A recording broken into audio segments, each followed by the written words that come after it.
we'll tell you when to switch. We'd like to thank those folks from greensportslam.com for being here today to tell us this for the Spotlight Sport League.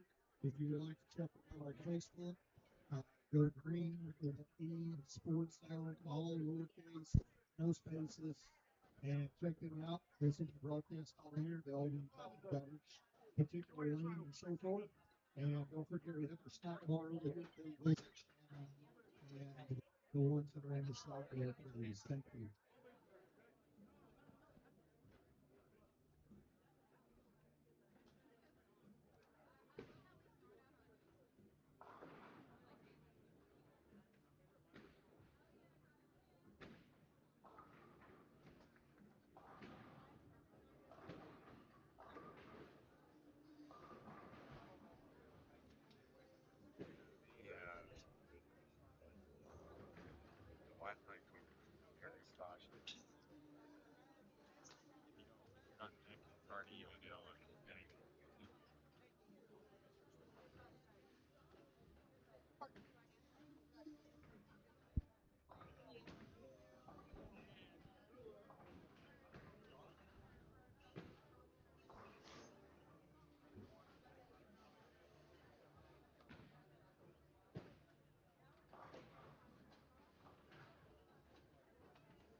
Hello and good evening, ladies and gentlemen, and welcome here back at the Alley for another Spotlight game of the week. It's Greeneville Dobyns-Bennett bowling action in the high school ranks. We're here earlier this season. Our connection cut short due to the Amazon Web Services whole debacle. We come back against Carter last week, I believe, and that one was cut short as well. But no worries. Here today, we are off. We are running, so buckle up. It's going to be a great Spotlight game of the week, showcasing our local bowlers, Greeneville and Dobyns-Bennett, a non-conference match between two of the longest tenured programs in the region and two of the winningest coaches in the region as well, both of which are still at the same place that they were at the beginning of their careers. They both started these programs, a long history, 45 combined years between Greeneville and Dobyns-Bennett. Greeneville wearing the 20th anniversary patches on their right sleeves of their green jerseys here at the Alley, and then Dobyns-Bennett in the 25th anniversary commemorative jersey. So Matthew Palazzo saying hello here from the Alley, joined by a special guest, Derek Charlton, our producer, cameraman, and color analyst here this evening. Derek, your first time getting antiquated with the bowling action here this season. Let me tell you, you're in for a treat. It's absolutely phenomenal, and I couldn't be more happy to share the booth with you here tonight. Oh, absolutely. This is my first time ever sitting and watching a competitive bowling matchup like this, but there's one thing about it. Dobyns-Bennett, Greeneville, those two hate each other in every sport. I figure bowling's not any different, so I really am excited to see how competitive both these teams are going to come out today. Well, I can assure you it is competitive. It is energetic. Just wait till you see these kids after they bowl a strike or a spare. These are huge momentum-shifting plays, and you're going to see the reactions. Waka waka bazinga, the whole 9 yards. You're going to hear it, and you're going to look over at me. You told me so, and that's exactly what it is. It's filled with energy. Love being here. Another day here at the Alley. Juices couldn't be higher. The vibes couldn't be higher. They're immaculate here. So we'll step aside, catch a short break. When we come back, we'll have the first pinfall here between Greeneville and Dobyns-Bennett. Live from the Alley for the First Horizon Spotlight Game of the Week. Here's a twist on your typical banking options. What if instead of choosing between a big bank or a small bank, you had one bank that's the best of both? That's First Horizon. Big bank muscle with small bank hustle. Big bank convenience and small bank connection. When the best of big meets the best of small, you get it all. To help you on the road to your horizon. First Horizon Bank. So why sit on the sidelines when you could be driving a brand new Chevrolet, GMC, or Cadillac from Bachman Bernard in Greeneville? Choose from the Silverado, Sierra, Terrain, Acadia, Equinox, Trax, Trailblazer, or Blazer. And wrap yourself in elegance and style while driving a Cadillac, Lyric, or the best vehicle on the planet, the Cadillac Escalade. So don't stumble, bumble, and fumble your way with other dealers. If we don't have it, we'll get it. Make the short trip to Bachman. All bank connection. When the best of big meets the best of small, you get it all. To help you on the road to your horizon. First Horizon Bank.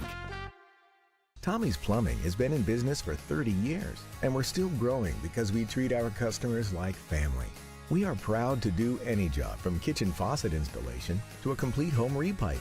Tommy's Plumbing offers warranties on most products installed by our technicians. When the job is done, our friendly professionals make sure to clean up. We invite you to visit our new showroom in Jonesboro to see our quality products for yourself. Tommy's is the only one to call when you need a fast, reliable, professional plumber in the Tri-City. Here's a twist on your typical banking options. What if instead of choosing between a big bank or a small bank, you had one bank that's the best of both? That's First Horizon.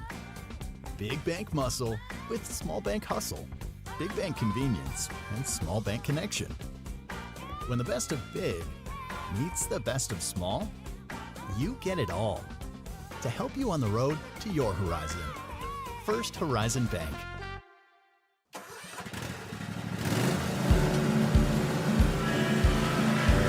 Whether you ride, haul, or work, CNC has what moves you from dirt roads to job sites. We've got the... It's the match going into the final week of the regular season now. It's the same team that you faced last year in the same location, in the same exact week, going up there to play the Highlanders, a very talented football team. Yep. They've been... And once again, we welcome you back here from the Alley live for another First Horizon Spotlight Game of the Week. Special thanks to our friends over at First Horizon. Big bank reach, small bank muscle. So they can, we couldn't be more happy to have them as our flagship sponsor here for Green Sports Zone. And here we are once again, Derek Charlton, Matthew Palazzo saying hello once again. Welcome back into the Alley on deck for today's non-conference bowling match between Dobyns-Bennett and Greeneville High School. Derek, we were here earlier this season. Dobyns-Bennett, as many of you might know or might expect, a powerhouse in the bowling ranks. District champions, state appearances littered throughout their program's history. Greeneville program started by Coach Johnny Painter, just trying to get to that point, right? They're solid, and they have been to the state tournament a number of times as well, but trying to take that next step up. And many believe that David, and now in charge of the boys team, continuing to, take that to the next step and take that torch, if you will, and continue to have this program heading in the right direction. And it's been a slow start for Greeneville this season. They faced some tough competition. They bowled in some really tough situations as well, going on the road a number of times. Their last time out this past weekend, the boys who bowled, the girls were off, but bowling against Northview Academy. So, Derek, one of the other things that, I started to learn on the early part of the season was just the small differences your home venue makes. And it's such a big advantage to be bowling here at home. And Greeneville actually kept it close with Dobyns-Bennett. I know for the boys, up until that final Baker game, it was a winner go home. It was a winner take all in that final Baker game. So a super closely contested affair. And then the girls also, they battled the first two individual rounds. Now the Baker games got out of hand later, but this is a Dobyns-Bennett girls team who is just phenomenal. I mean, bowling 200s left and right. Mackenzie Place, excellent bowler. We'll see her in action today. But Greeneville, not short of their own superstars either. Addison has had a tremendous season as well, and a couple other bowlers here of late, Kylie Caruso being one of them, taking the strides. So going to be in store for a terrific matchup here this afternoon. Oh, absolutely. Dobyns-Bennett being the, like you said, powerhouse they are. They're always going to be the top dog. It's who can bring them down. We saw that a lot in college football. Alabama was the top dog. Who can bring them down? Same situation here. Greeneville's continuing to build, and you was talking about playing tough competition. When you play tough competition, it makes you better. You might not have the record you want, but it always makes you better because if you play people who you know you can beat, it's really not going to help you learn. As you play competition, you get in these tight matchups, you're going to learn from it, learn from your mistakes. And Greeneville's learned from a lot of mistakes this year. We can see if they can put it together against Dobyns-Bennett stuff. And we talked about that long history of Coach Johnny Painter and Coach Debbie Knott over at Dobyns-Bennett. Their combined resumes, Derek, let me read this off to you. Over 975 career wins, 36 district championships between the two of them, 16 district runner-ups, 35 region crowns, 22 region runner-ups, 91 times an individual has qualified for the state tournament, and they have 5 that have reached the final 6. 1 runner-up between the two, and then 35 overall team state appearances. They also had the state team runner-up back in 2023 with the Greeneville boys. So that's just the laundry list of accomplishments between these two coaches, and I couldn't be happier to have another First Horizon Spotlight Game of the Week, where we're showcasing these two programs headed by Coach Painter and Coach Nom. Oh, absolutely. Those stats right there is eye-opening a lot. Understanding who we have here in front of us today, people who don't really follow bowling as much. I was not a person who followed bowling as much. And now that I get to see behind the scenes of what all this means, how this means for the schools, the programs, and the players, it really points a different perspective into what this game means for both sides. Well, for those viewers at home and those tuning in for the first time maybe to a high school bowling match, the scoring system works a little differently than a traditional football game. You're not going to see a 6-point pinfall or what have you, but it's a combined team effort, and we'll tell you how it works. Here's the scoring system. It goes to 27, so the first to 14 gets the win. Games 1 and 2 will be 6 individuals from either side bowling against each other. We're in lanes 1 through 4 for the boys, 5 through 8 for the girls, and so there will be 6 male bowlers for Greeneville, 6 male bowlers for Dobyns-Bennett. Now 1 will go against 1, 2 will go against 2, and so on and so on. So they'll bowl the traditional 10 frames, and the highest score will win that individual point for their team. You get 1 point for an individual win, and then the team that has the highest total pinfall will gain an additional 2 points. We'll do that same format again. So in game 1, you're able to earn up to 8 points. Game 2, you're able to earn up to 8 points. So a potential 16 points in those individual games. And then things get interesting. The Baker games, my personal favorite, that is where you see that team, more of that team format in those 2 Baker games. So Baker games, then you're looking at 3 points for a win, and then 3 points in that following game. And then, of course, 5 total points goes to the total pinfall. So you bowl more strikes, you get more pinfall, you're probably going to do better off. You're going to earn more points for your team. But the individual performance also weigh it heavy, actually more heavily than the Baker games. But the Baker games are fun because you have 5 bowlers, 10 frames, and you alternate bowlers for those first 5 and then restart from frame 6. Hope you're following along. Once you get the hang of it, it's a lot easier to understand. But, man, let me tell you what, those Baker games are exciting. I can't wait for today. Yeah, I mean, I don't obviously understand the full format of it, but, like I said, as you watch it, you will be able to follow it a lot more. But I do like what you said. It's team and individual. It's not just individual. It's not just team. It is for everybody. So for that to be the purpose for both teams is that you have to be good individually, but you also got to be good team-wise is a big part. Absolutely. And hey, if you couldn't tell, we're here at the Alley, formerly Olympia Lanes, downtown Greeneville, Tennessee. Immaculate views. Admission is free, too, so it's worth the price of admission, which you walk in and you're able to support these high schoolers. I think that's admission enough. That's awesome. So we're here, front row, jam-packed, great standing room only crowd on hand here at the Alley, here for the second installment of Devils and Tribe here in the lanes in 2025. It is a non-conference match, and like we said, the boys and the girls will both roll individually to start us off. Lanes 1 through 8. It's a little bit different than we saw last time out. It was 1 through 4 and 9 through 12. Dobyns-Bennett girls will get things started on the right side. Riley Grace Bridges and Michaela Mahoney. Mahoney in lane 6 and Bridges in lane 9. Each 9 total pinfall in the first, and Evan Litchfield will get things started for the Greeneville boys over in lane 3. Kylie Cruz in lane 5 will get things jumping for the Greeneville girls. And how about that? Getting started strong over in lane 1 for the Greeneville boys. That's a strong start for the boys over on the left side of the lanes. Mahoney and Bridges both vying for a spare. Bridges will get it. And Litchfield looking for a spare of his own over in lane 3, and a pin shy from doing just that. Quentin Scalf, who's been electric here in the middle part of the season, rolling over in lane 1, gets his day started, falling 9 on his first roll. Kylie Cruz steps back up looking for spare in 5. Cruz from the right-hand side, a slow roller, middle of the lane, and ooh, that one was close. Almost got the spare there. John Gilbert, one of the best to do it here at Greeneville, from the left-hand side with a strike on his first. There it is, Derek. Waka Waka Bazinga. Gilbert gets his day started with a tremendous strike. Gilbert also just recently receiving votes and getting elected to the All East Jazz Band, sitting 3rd chair of the Red Band. So congratulations, John, on that accomplishment as well. Aiden Sandridge. Great stuff his last time out. He'll fall 8 on his first roll, but Sandridge coming off a 235 against Northview Academy this past weekend. And how about that? In lane 7, it'll be Carly McLeod with a spare. Getting things started for the Greeneville girls. Brianna Brown in 5 looking for a spare.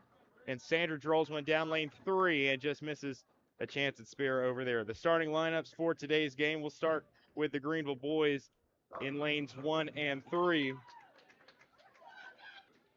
For the boys, it is Aiden Litchfield, Nate Ryan, lane 3. So that's a tremendous lane 3 right there. We'll keep an eye on that one closely as the Tribe will find a spare over in lane 2. Riley Grace Bridges down 7 with a strike. And that's a great start. A spare and a strike for her first 2 frames. Rockhart with a strike over on lane 4. And another great roll. The Tribe with some momentum here early in the first game of the individuals. Mahoney steps to the lane in 5. Hoping to continue this stretch for Dobyns-Bennett.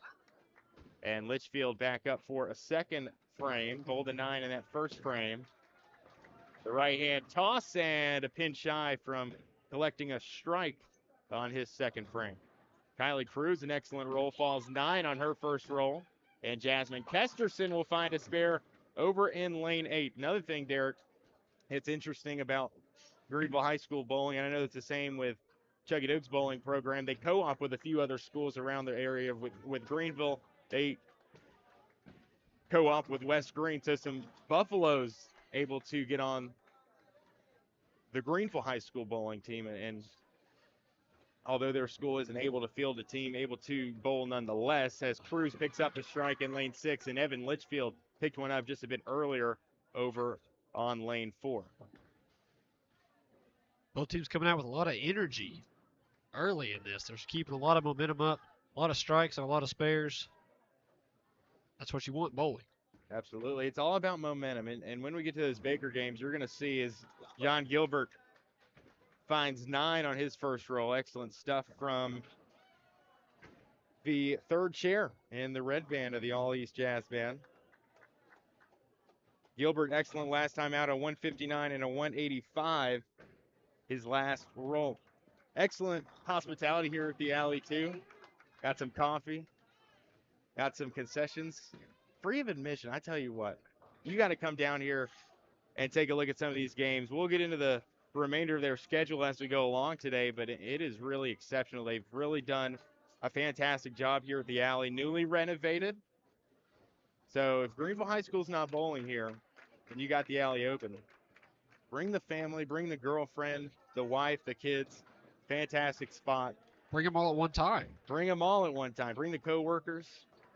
Sandridge, excellent stuff in lane 4. And Kayla Payne over in lane 2. Looking to get things going for his afternoon as Kesterson will begin her third frame. Fall 9 on her first roll from the right-hand side.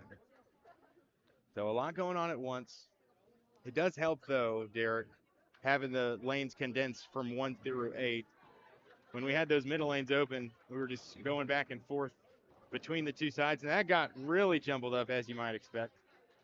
Sandridge, the two-handed approach from the left-hand side. Derek, I know you got some history bowling. You've been to the Alley before. You more of a two-hand approach, or you just spin it with the one? Oh, I'm one. I'm swinging it all the way back. Yeah. Swinging it all the way back and swinging it all the way forward. It might take a little bit of air before it goes down.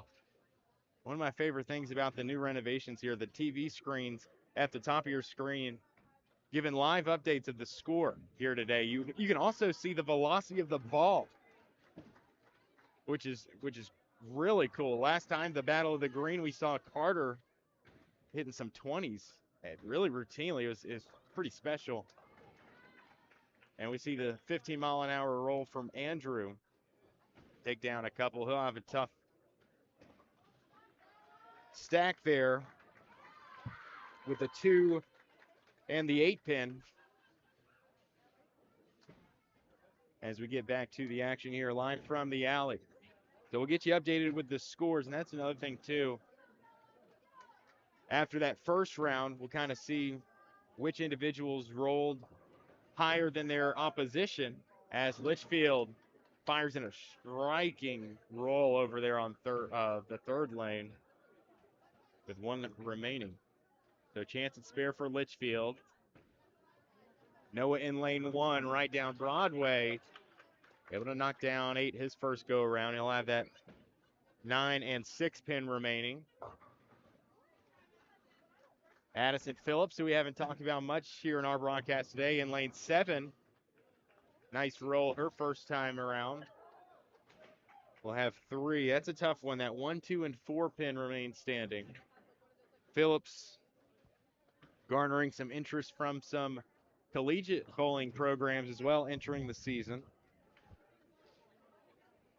Tennessee Wesleyan, Union Community, Commonwealth University, and Cumberland University. Also saw earlier today the Milligan University bowling coach in attendance.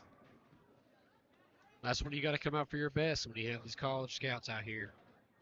And there's no doubt that she's going to come out here with her best today. You got the college scouts. You got a team that is a rival against you. Everything is lining up for her to have a big day. One away from snatching that spare there, Addison with a strike and a spare already.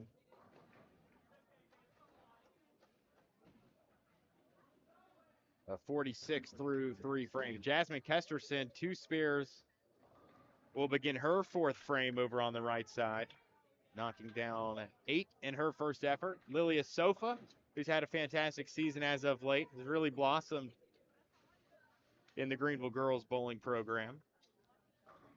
Over in lane 5.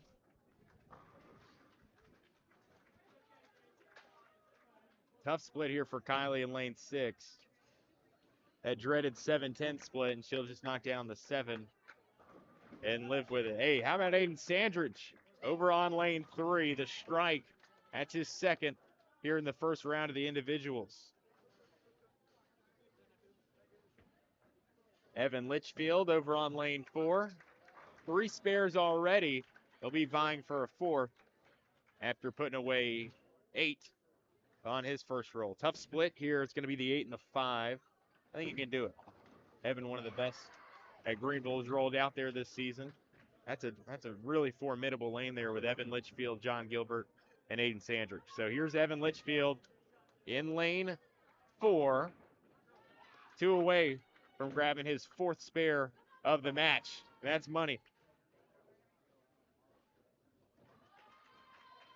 He let you know he wasn't sweating it either. Walked off, shrugged the shoulders. It's like, yeah, I hit these in my sleep. I don't need to worry about that. Quiet confidence. That's what you like to see. Tough endings for Gilbert in frames 2 and 3. Bowled a 9 in that first roll. And then couldn't grab the spare in either one. He'll be trying for spare here after knocking down 8 his first go around.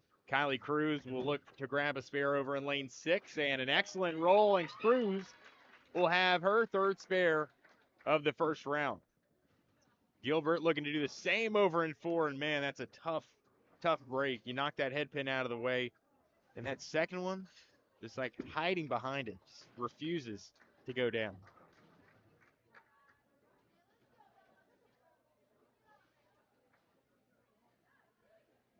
Brianna Brown looking to pick things up over in lane 6 while Addison Phillips begins her 4th frame. Excellent roll from Phillips. She'll have a tough split to work with if she wants spare, but Brown delivers a strike, her first of the individual rounds. And that'll provide a spark for the Greeneville girls. Dobyns-Bennett falls through with a spare on 7. Isabella Smith, a very interesting split, trying to find spare on 5. Meanwhile, Sofa directly to her right from the left-hand side, and looked good to begin with. Ends up falling 9. Sandridge unable to find a spare over in 4. And Quentin Scalf, one of my favorite bowlers on this Greeneville High School bowling team, also plays football. So who said can't be a multi-sport athlete? Both happening in the same season. Well, Litchfield over in lane 3. Be looking to grab another spare. Chasing that 10 pin, the lone one left standing. Having a 74 entering this fifth frame. 3 spares already, and Litchfield will look for number 4 from the right-hand side, and that's got the distance. It's got the English. Spare number 4 on Evan Litchfield's day. And the Greeneville boys are starting to heat up over in lane 4 and 3. Starting to heat up, but now they got to keep that consistency, stay hot throughout the entire match. You can't just get hot one match, come into the next section, not get it. Caleb Payne with a strike over in lane 2. And that lane 2 starting to change their fate. Gilbert, the left-hand roll, and that's a strike. So a pair of strikes in a row. And you hear Waka Waka Bazinga ring out here at the alley.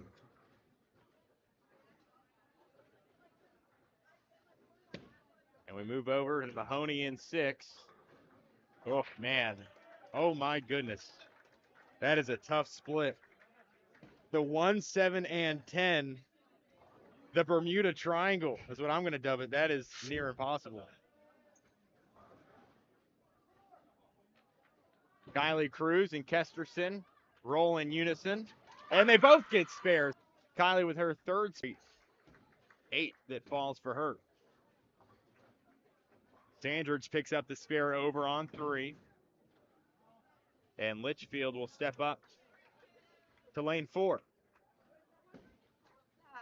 Litchfield 4 spares in a row, and he says, hey, I'll do you one better. Strike and a Waka Waka Bazinga. That follows.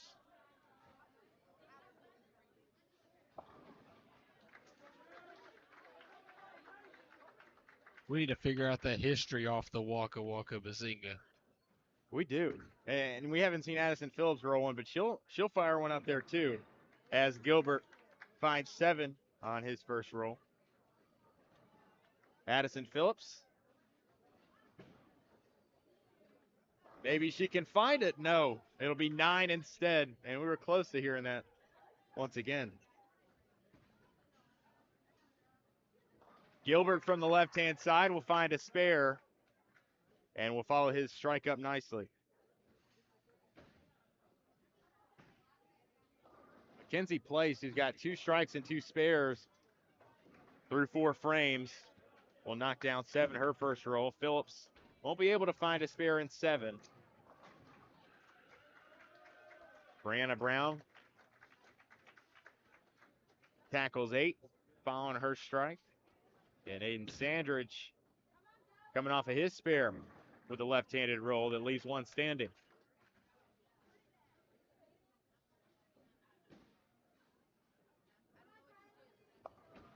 Place will knock down a spare over in lane 8.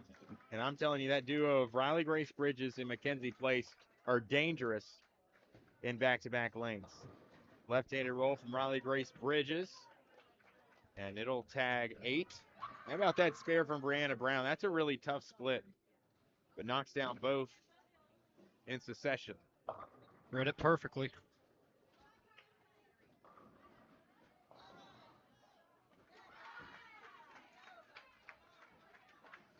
Some late pin action for the Tribe in lane 6 will result in a strike. That is a fortuitous roll. Meanwhile, Lily Sofa in lane 5.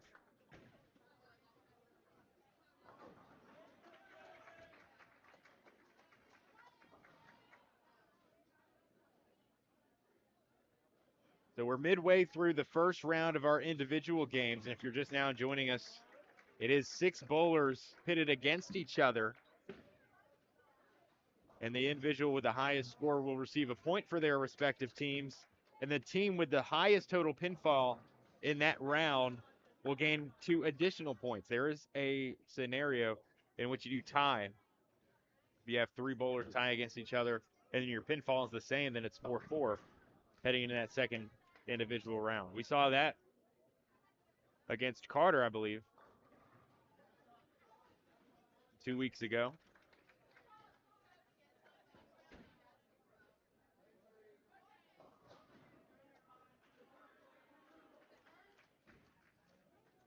Quentin Scalf over in lane 1. Going to improve on his day. How about that little corkscrew action in lane 4? We've seen the two-handed roll. We've seen the one-handed roll. Traditional approaches. But he kind of gets underneath it and scoops it. It's a fun one to watch. If I tried that, it would end up in the gutter. That's got a lot of practice written on it, but each one of these players have spent their proper amount of time in bowling alleys.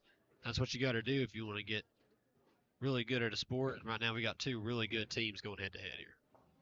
Masters of their craft. And a lot of them, too, Derek, I'm not as sure about Dobyns-Bennett, but certainly for Greeneville, multi-sport athletes. Football and cross-country and bowling, and a couple of them that play in the band, a couple of them that play in the chorus. Yeah, and you also don't have to have the athleticism that you would have to have in a football, basketball mindset. For bowling, it's more mental, more how do I spin this ball to get it to hit exactly where I want to. That's what you need in this. And we're seeing a ton of different varieties of people here today. That's what I love, too, because you can take a number of different approaches. That's a tremendous spare there by Dylan in lane 4. A really tough split. He had the 2, 4, and 7 and 10 pins, able to pick up a spare with that late pin action.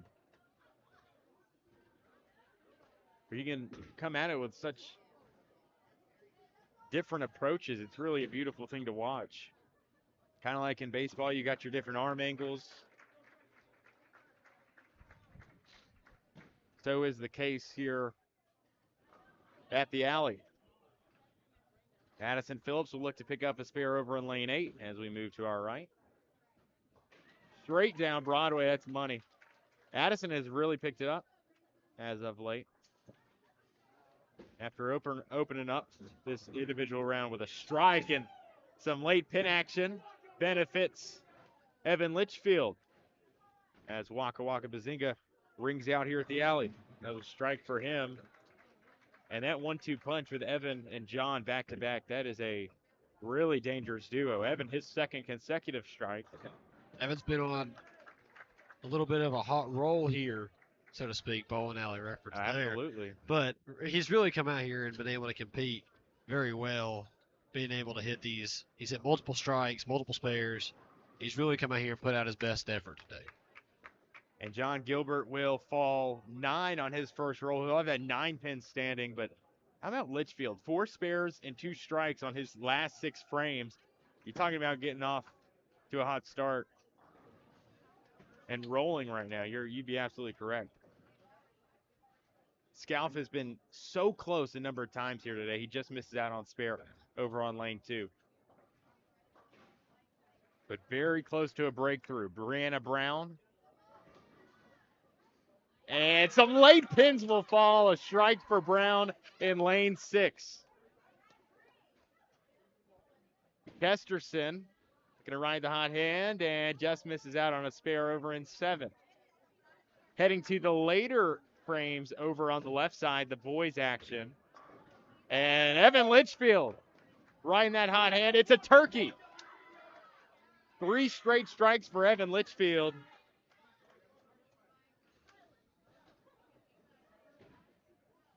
See if you can get a, what'd you call the 4 strikes in a row?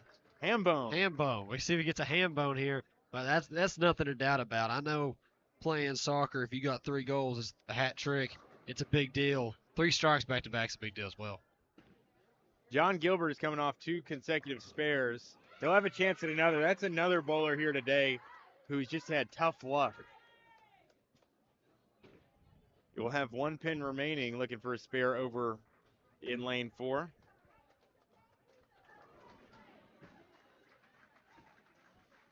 The 2-handed left-handed roll, and it's a spare for Gilbert as he completes his 8th frame. Kayla Payne will unfortunately find the gutter over in 2. And Aiden Sandridge, a left-handed roll, and that one barely misses. It's a game of inches, Derek, and we've seen that a number of times here today. Good bowlers, great rolls, just, man, the slightest of margins that we're dealing with here today.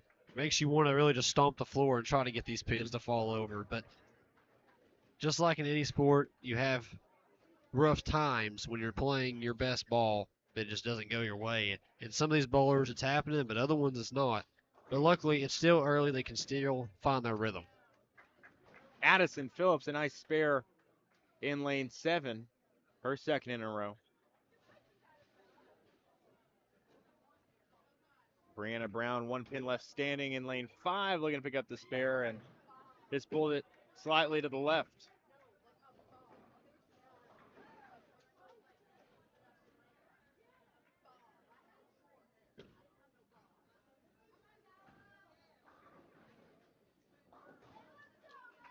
One pin remaining in lanes 2 and 3 as the Tribe will roll down a pair. And the first, which is a spare from Andrew. So it's going to be a close finish for the boys over on the left side of the hardwood. All those really within a frame of each other.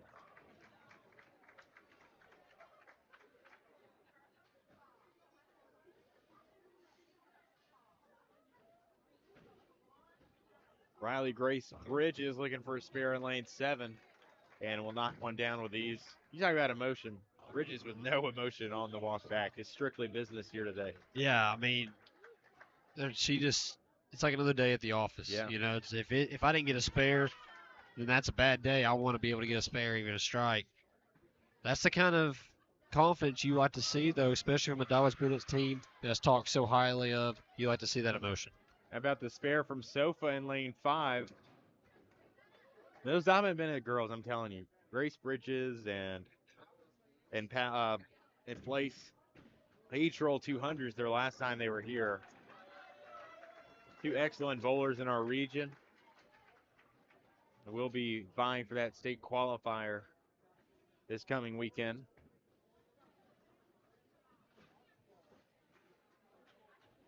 Love the way that Nate Rickert rolls the ball over in lane 2. Just a smooth motion, right? A little bit more orthodox. We talk about the styles, but it gets the job done. I'll tell you that much. You never notice the different styles to roll these balls until you actually get here and watch them. And then you notice I've seen 6 or 7 different styles of where the ball's been able to come out of the hands differently. 2 hands, 1 hand, curving, more rough, more smooth. Looking to do the same directly in front of us. And we'll have the head pin and the 7 left standing. Excuse me, the 5 and the 7 remaining.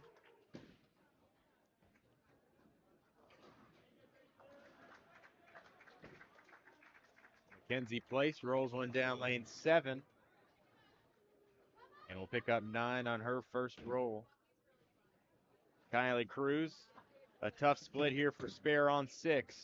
And it just tails away from her. So unable to do so.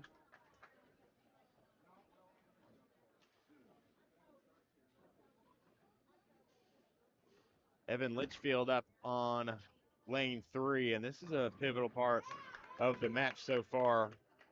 Litchfield, as we mentioned, a turkey. So could go grab a ham bone, and it looks like we might have a lane malfunction. Coach David Painter was making his way halfway down the lane and then decided to reverse course. So I think we're all set there in lane 3. We might have to fish a pin out of the gutter. I think that's what the problem is. And they're going to get that taken care of. So lane 3, which might be the only thing able to stop Evan Litchfield to this point, is it just malfunctioning. I don't know about you, but I would not want to be walking down these lanes right now with all these balls rolled around. That's a little bit of danger there. That's some bravery we see from the coach. Excellent spare by Brown in lane 6. And Litchfield, let's see if he can keep the hot hand. A turkey in his last 3. On the right-hand side, and knocks down several on his first roll, but still a chance to keep up those quality frames. Even before the strikes, he had 3 consecutive spares, so 6 consecutive clean frames. See if he can finish frame number 9, in similar fashion. Here's Litchfield. Not quite enough pin action to finish it cleanly, but Cruz will send one down lane 5, and that's an excellent roll. Followed by Sofa, recording a spare over in lane 6. Carly McLeod and the trio of female bowlers to our right. In the 9th frame, Mackenzie Place wrapping up frame number 9 for the Tribe girls. John Gilbert, Kylie Cruz, who get a spare. Looking to round out his first round of the individuals.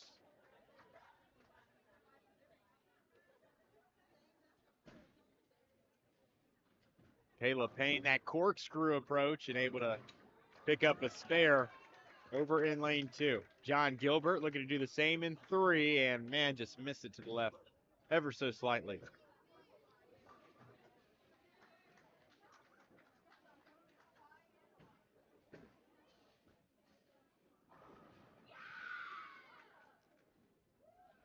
Brianna Brown with a strike here in lane 5. And as we continue here in lane 10, Derek, so important that final frame that you get a spare or strike and you get that additional roll. Seen it a number of times this season. So beneficial, especially when you add in total pinfall, when you can get that additional roll.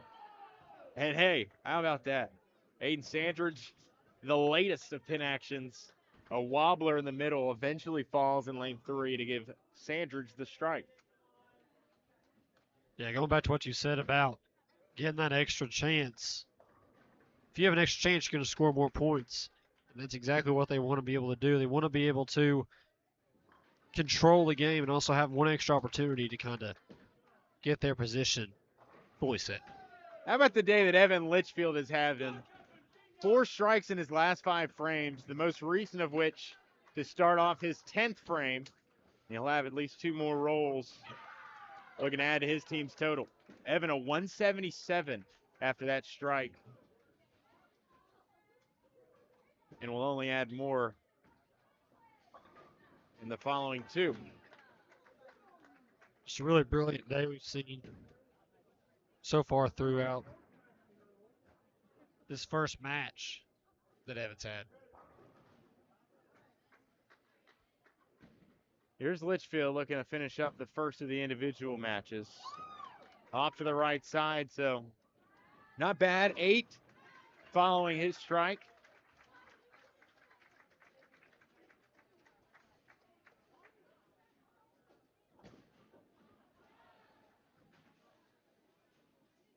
Litchfield a 185. Highest across the board to this point as we take a look around. Looking to cap off his incredible first round. From the right side, a no-look walk back. Evan Litchfield, have yourself a day. And he concludes his first round in style. That's like shooting a 3-point shot or something that they just shot there. That was absolutely beautiful. Caps off a nice first round. John Gilbert, a strike on 4 to follow suit. And you hear it ring out. As a rallying cry of sorts, Kylie Cruz will pick up a spare, and Carly McLeod, a strike over on lane 8. The Greeneville bowling team starting to feed off of each other and heat up here in frame 10. The best time to heat up is at the end, and that's what we've seen from every lane so far. Here we go. John Gilbert, fresh off the strike. Go down Brooklyn and find another one. 2 in a row for Gilbert. 149 after his second strike here in the 10th frame.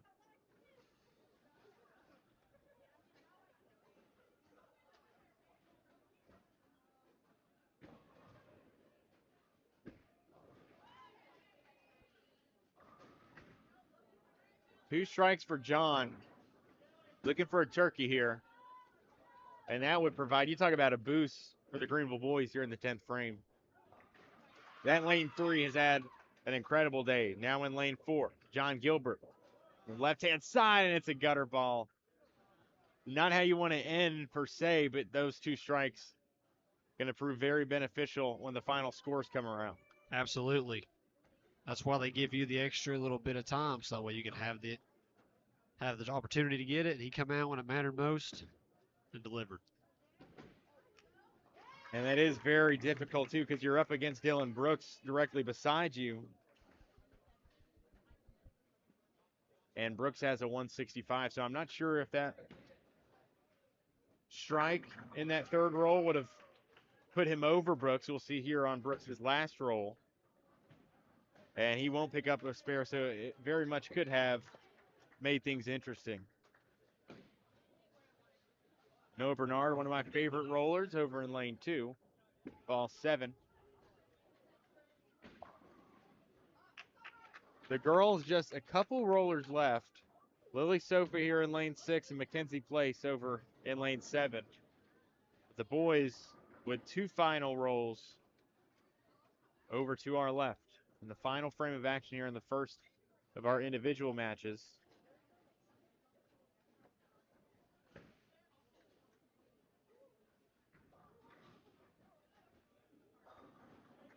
And a strike for Lockhart in lane 3.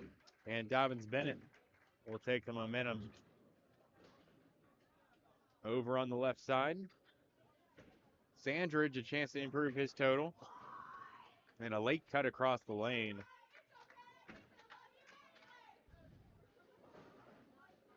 The way Sandridge's ball just curved there, it looked like it kind of robbed him. It was going right for all 3 pins, and then for some reason it took basically a 90-degree angle turn and only hit 2 of them. That's just an unfortunate roll.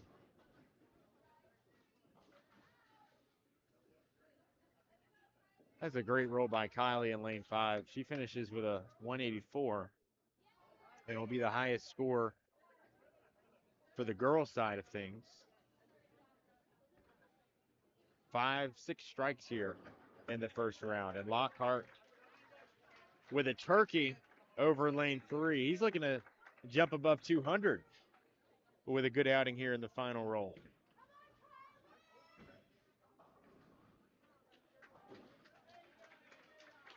So we're going to keep you updated on the scores here as we go into our break after the first individual round. When we come back, we'll get you locked in on who leads who, the boys and girls being scored separately. A total of 8 points up for grabs here in the first round of the individual games. Point goes. Didn't even know what a ham bone was till I got here and you told me about it. Like, this is really a good competitive bowling match that you would not have expected coming in. You come in, you watch it, and you're like, wow, this is very competitive. All right, one final matchup over on the left side. It's Caleb Payne bowling against Ryan from Dobyns-Bennett. Caleb Johnson, Johnson will roll one down, looking for a spare on 2, and he'll find it and end his 10th frame with an additional roll to follow. Caleb Johnson, we talk about the Ollie's Jazz Band, selected as second chair of the white band. We got multiple talented people here today. Yes. See how Johnson will end his final frame. One right down Broadway, and one pin from recording a strike. That's a great way to end it here. So Ryan, the lone bowler left for the Tribe.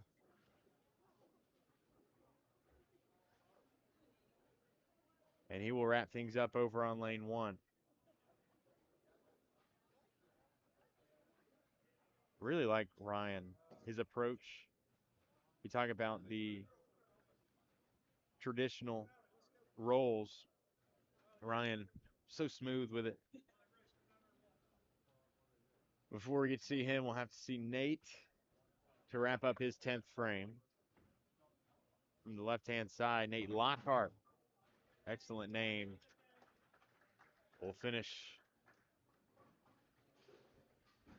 his 10th frame.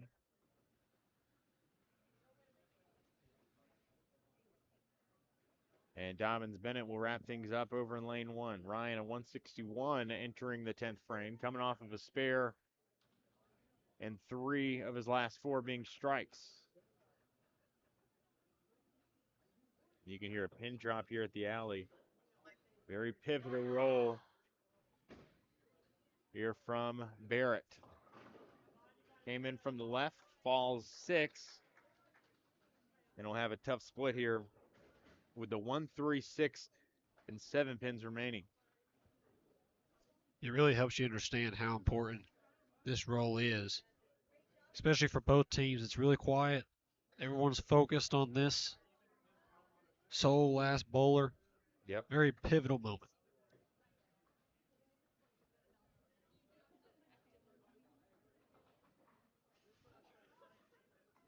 He understands that as well, as he's just getting back in his zone, focusing on the pins, not focusing on any of the other pressure added to him.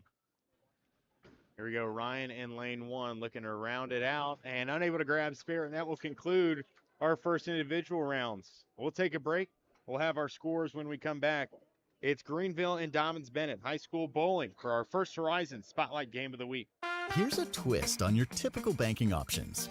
What if instead of choosing between a big bank or a small bank, you had one bank that's the best of both? That's First Horizon. Big bank muscle with small bank hustle. Big bank convenience and small bank connection. When the best of big meets the best of small, you get it all. To help you on the road to your horizon. First Horizon Bank. At B&H Garage Doors, family comes first. From the first call to the final install, every home is treated with care and respect. Repairs, new doors, or smart garage technology, quality, honesty, and craftsmanship last with every project. For reliable service and doors built to last, call 423-620-9164 or visit bhgaragedoors.com to schedule service today. B&H Garage Doors, where quality meets family care. So why sit on the sidelines when you could be driving a brand new Chevrolet, GMC, or Cadillac? From Bachman-Bernard in Greeneville. Choose from the Silverado, Sierra, Terrain, Acadia, Equinox, Trax, Trailblazer. Here's a twist on your typical banking options. What if instead of choosing between a big bank or a small bank, you had one bank that's the best of both? That's First Horizon. Big bank muscle with small bank hustle. Big bank convenience and small bank connection. When the best of big meets the best of small, you get it all. To help you on the road to your horizon. First Horizon Bank.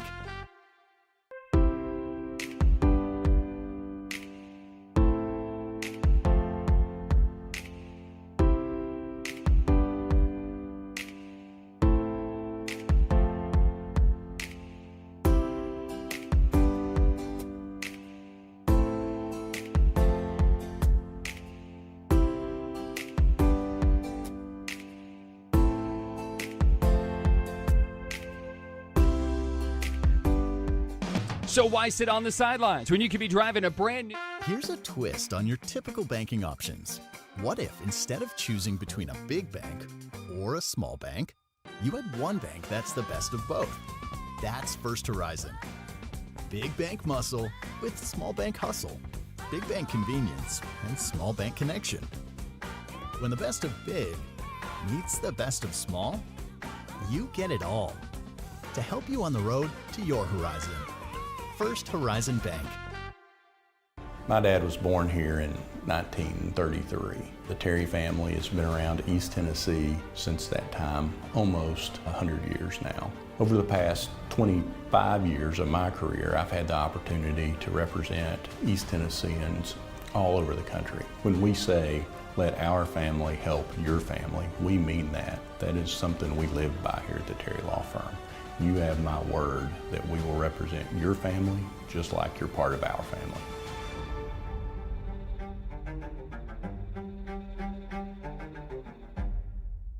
So why sit on the sidelines when you could be driving a brand new... Here's a twist on your typical banking options. What if instead of choosing between a big bank or a small bank, you had one bank that's the best of both? That's First Horizon. Big bank muscle with small bank hustle.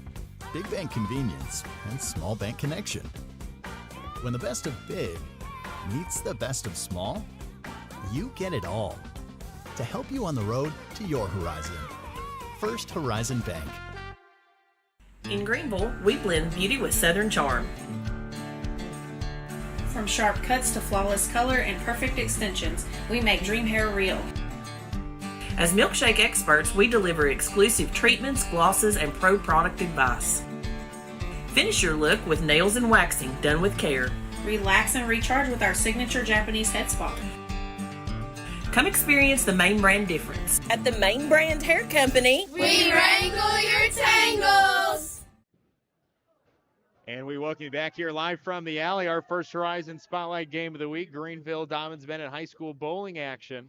Do have a score update for the girls in that first round. Dobyns-Bennett leads Greeneville 5-3. And Derek, this is where that total pinfall comes into play. We talked about the individuals scoring 1 point apiece for their teams, and it was tied 3-3 with Kylie McLeod, Riley Grace Bridges, and Mackenzie Place, all with points individually. Greeneville with Kylie Cruz, Brianna Brown, and Carla McLeod scoring for their individual teams. But that total pinfall goes to Dobyns-Bennett at 878 to Greeneville's 830. And they get those 2 additional points, so they lead it by 2 entering the second round of the individual games. Greeneville, we'll go through their scores here. Kylie Cruz rolls a 138. Brianna Brown a 136. Lily Sofa strong with a 132. Jasmine Kesterson rolls a 135. And Carla McLeod with a 143. Addison Phillips 146, but you go against Place, who rolls a 174, and you lose that head-to-head matchup, despite being the highest score for your respective team. And then Kylie with that 191 to lead all rollers in that first round. Evan Litchfield will start off the boys on the left side of the floor as we begin the second round. So same scoring system for the second round of the individual games. Starting to feel like you got a hang of it? Yeah, it's a lot more understandable. I'm a visual learner, though, so once I see it, I can understand it better.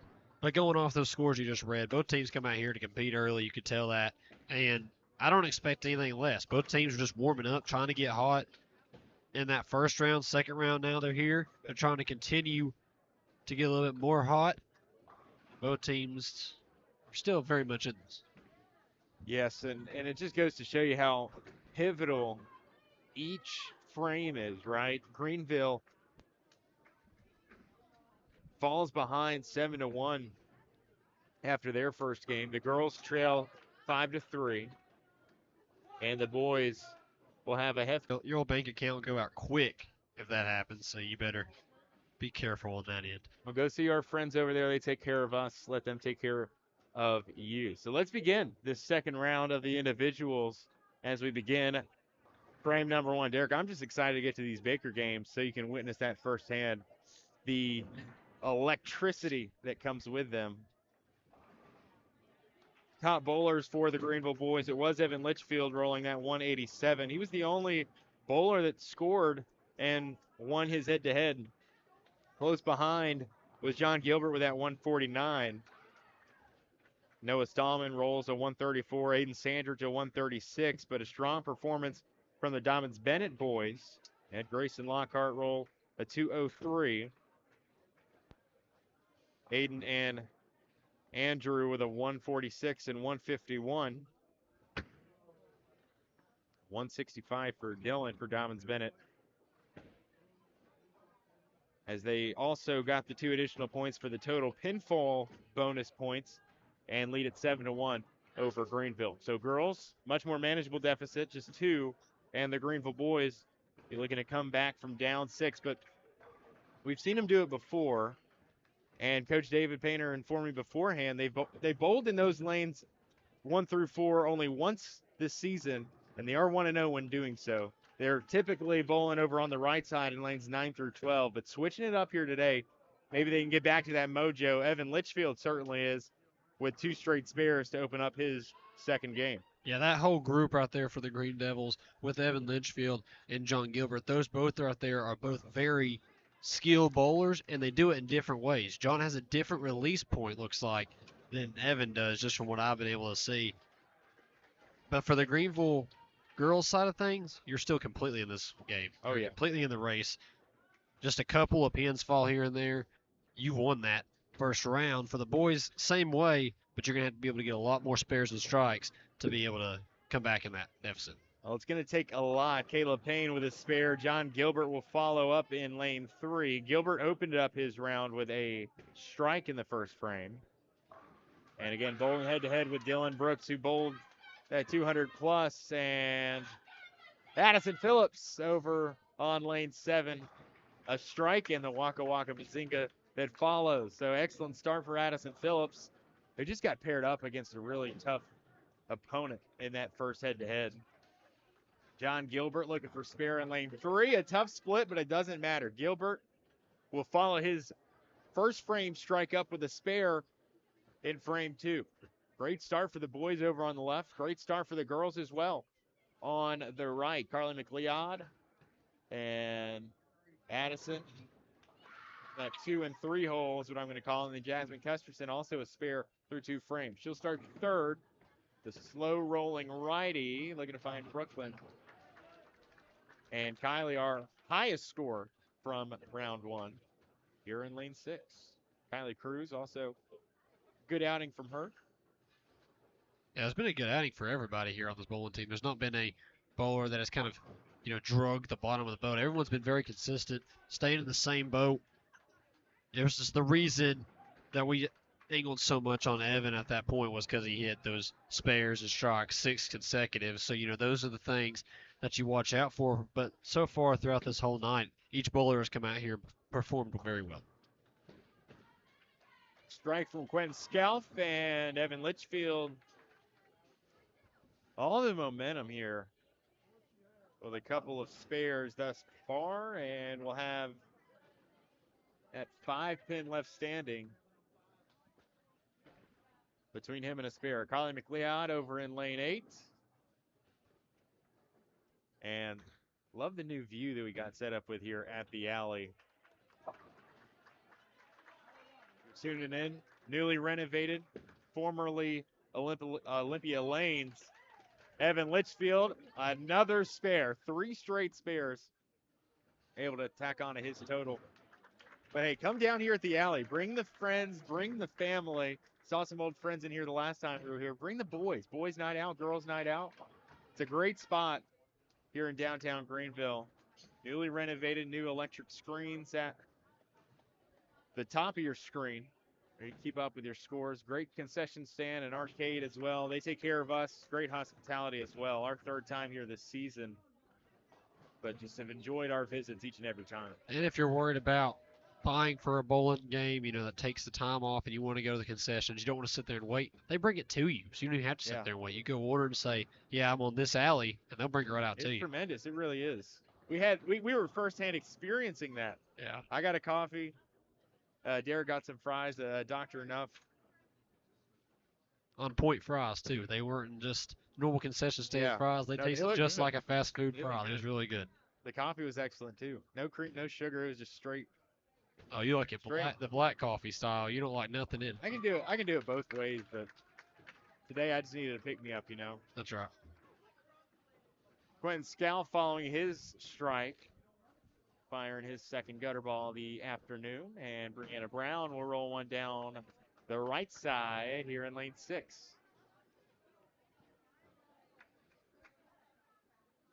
It was really just a matter of time as Addison Phillips gets set to go here again. It was really just a matter of time before she would have got to say the Waka Bazinga and get the first strike. She was having just one pin stand up multiple different times. And then this time, last time that she was able to roll, she was able to get it done. And just for perspective, the Greeneville girls are trailing 3-5. The boys trailing 1-7. The last time the Greeneville girls beat Dobyns-Bennett was back on November 30th, 2022, where they knocked off the Tribe on the road. Last time the Greeneville boys won, you got to go even further back during COVID, January 15th, 2020, in the region championship. So these two teams playing at least twice a season. To it be this closely contested for the girls, looking to get their first win in nearly 3 years. That's pretty special. And the boys also looking to get back in, but knock off the Tribe boys for the first time since 2020. First time in 5 years. That definitely builds your confidence up, too, understanding you're still in this match, a team that has pretty much dominated since 2020 and 2022 for both respective teams, you're right on the cuffs of beating a team and ending that long streak. So that builds a lot of confidence for you going on the night. Noah Stahlman haven't gotten to touch on his night very much, but a spare over in lane 2 will improve his performance. Nate Rickard, that's the guy, man. I just love watching him bowl. He's incredible. Left-handed, smooth finish, and he picks up a spare there as we talk about him in lane 4. But he's got to teach me a little something. I know we're on opposite sides, non-dominant hand, but I'm sure I can pick up some pointers from him because I just love the way he bowls. Grayson Lockhart, another one of those bowlers from Dobyns-Bennett. They're very concise, but a fluid motion. They've bowled extremely well. All these Dobyns-Bennett boys have more traditional approaches. They just look really, really good. Greeneville, I mean, you get coached by David Painter. You're going to have a little bit more unorthodox of an approach, but it works. And he's been coaching his boys up as well. I might need to go stop in for a practice, see if I can't pick up a lesson or two. Oh, yeah, definitely. It works a lot. Some of these balls they're rolling down here, looks like it's going to go straight gutter and then somehow curves up to the left side and goes dead square middle. I don't know if I could do that better if I had a remote in the ball. So definitely a very talented team.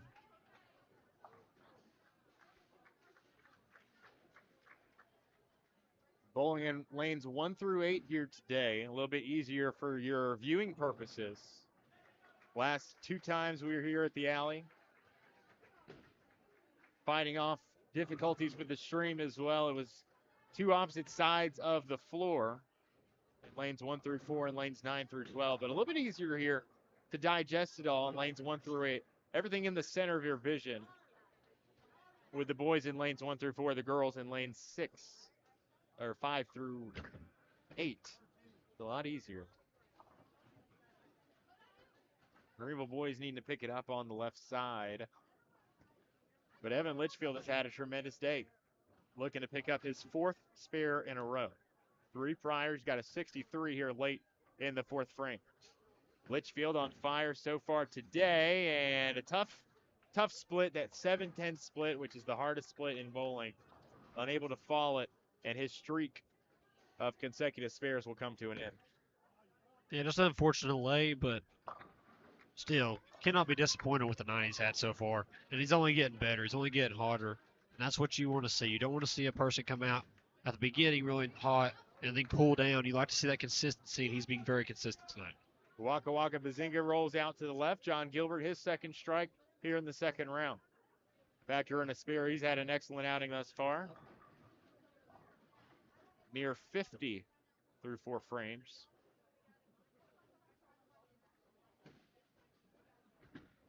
Lockhart looking for a spare on 4. And Dobyns-Bennett has just been automatic here today with his spares. Tough pickups. Come out. That's why they're the top dogs, because they've been able to be consistently good, consistently being able to knock down pins no matter where they're at. So for the fact that Greeneville wasn't down by that much coming out of the 1st round. 2nd round, they have started off a little slow, but I expect them to pick it up just like they did in that 1st round. You just got to be very consistent with a very good consistency. Meanwhile, Dobyns-Bennett clicking on all cylinders here early. How about Noah Stahlman spare over on 1?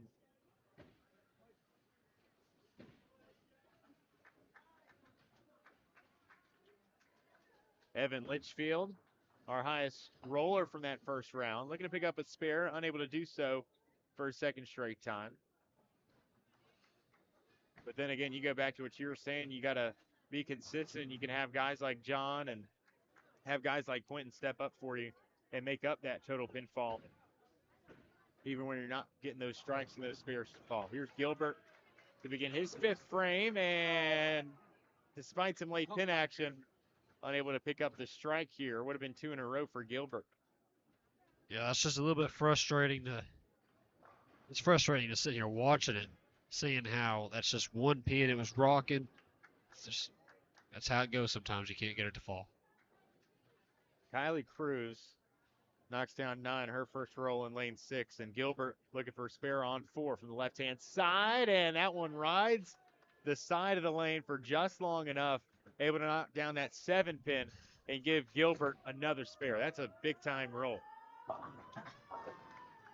Sandridge over on 2 will have that 7-pin remaining as well. Man, Sandridge, those first 2 times we covered Greeneville this season, so many times he knocked down 9 his first roll. I've never seen anything like it. Such a talented bowler, and so many times he's got just one left to work with. But he's so close, so close. And you can work with that as a coach. Yeah. You can say you need to hit it just a certain difference, a little bit harder, a little bit lighter. You can really be able to focus a lot more on the little things, especially because you can't coach talent on how to roll the ball, but you can coach where to hit it. Just now joining us, the Greeneville boys trailing Dobyns-Bennett 7-1 after 1 round. The Greeneville girls are trailing 5-3. It's our score update for you here live from the alley.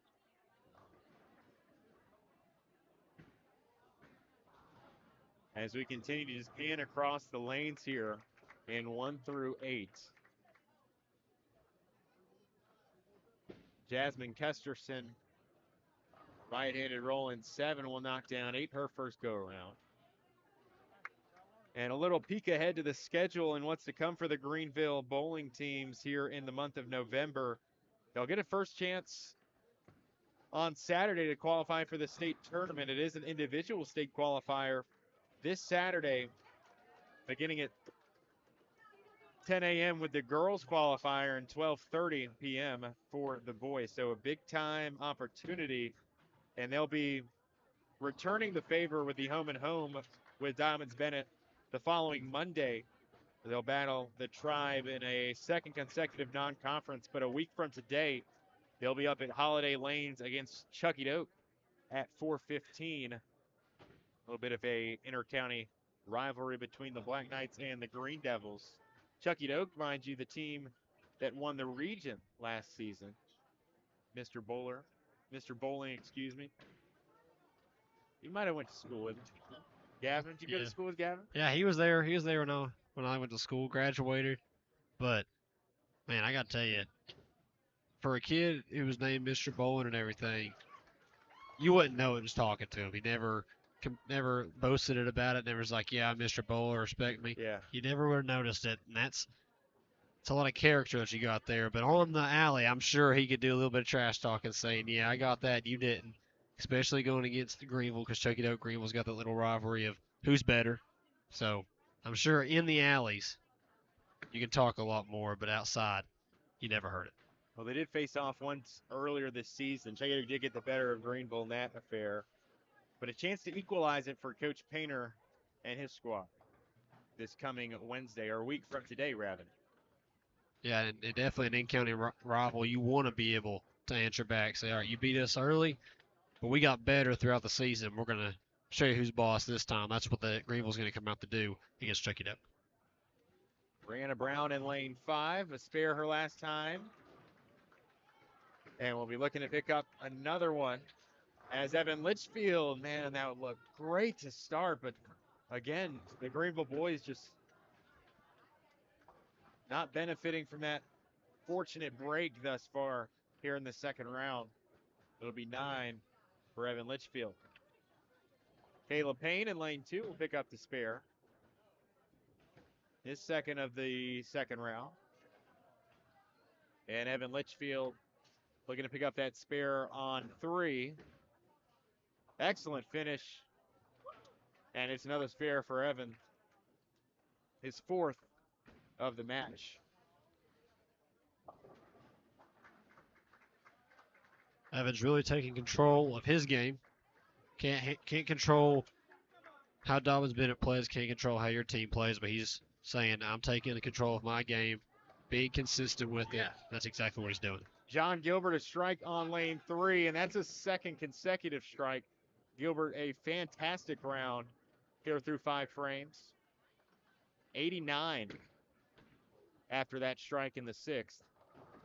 His 3rd strike overall. And Quentin Scalf will follow up over in lane 3. Yeah, Gilbert for the Tribe in 4.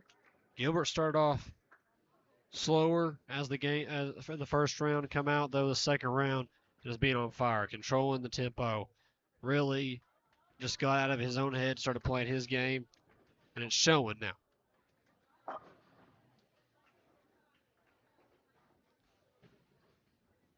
Scalf looking to follow up that strike and will knock down 9 his first go-around. Here's Litchfield up again, an 81 through 6 frames from the right-hand side, and that one's good to go. Falls his spare up nicely, a strike, and Waka Waka Bazinga rings out here at the alley.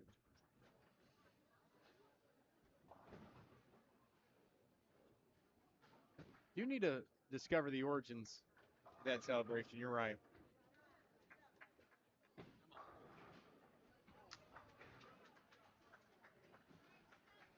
Addison Phillips picks up a spare over in lane 8, and she continues her excellent day and pitted up with Mackenzie Place for Dobyns-Bennett. It's a tough head-to-head, but Place numbers a little down here in the second round. And Riley Grace Bridges follow up Phillips. They're in that 8th lane. Don Gilbert, one left for spare, and he'll pick it up. The 7th pin that falls mightily. Making me lean back over here a little bit, hugging right on that gutter. I don't know how it stayed on. That was just a great roll. He gets another spare. Right down Broadway for Michaela. As the try pick up a strike in lane 5. Quentin Scalf nearly doing the same in 4. That one wobbly pin remaining. It's that stubborn 3 pin. He'll have a chance at spare.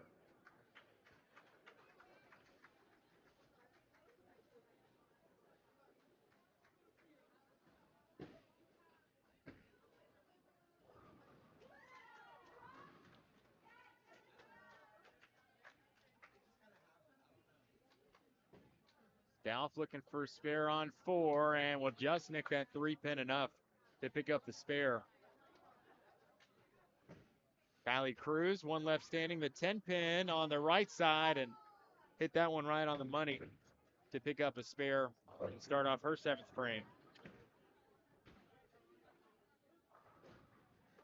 A lot of spares for Greeneville in this round 2. Round 1 was kind of everywhere, a couple of strikes, couple of spares. Not much consistency. This second round, a lot more consistency, a lot more people putting in spares, putting in strikes. That's helping Greeneville a lot in the scoring call. And if you're just now joining us, nearing the end of our second of 2 individual rounds, we will play the 2 head-to-head. A total of 8 points up for grabs in each individual rounds. The Dobyns-Bennett boys lead the Greeneville boys 7-1. The Dobyns-Bennett girls lead the Greeneville girls 5-3. And at the conclusion of this second round, we'll get you updated with all the recent scores. And then we get to the fun part, the Baker format game. I mean, that Baker game, it's something special, especially when you have a game on the line and you get to where it's 8, 9, 10th frame, and you're really bowling for your life, and you're trailing by 10. A strike, that just completely changes it. So stay tuned in for those final 2 Baker games. You won't want to miss it. There's something else.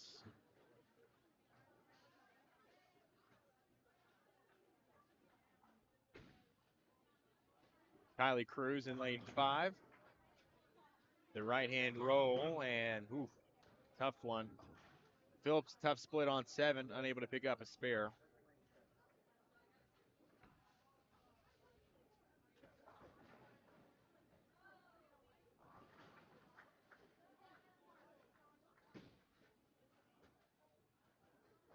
Jasmine Kesterson over an 8. A tough 8-9 split, or an 8-10 split, rather, if he wants to pick up the spare. Love the way that Rickard bowls.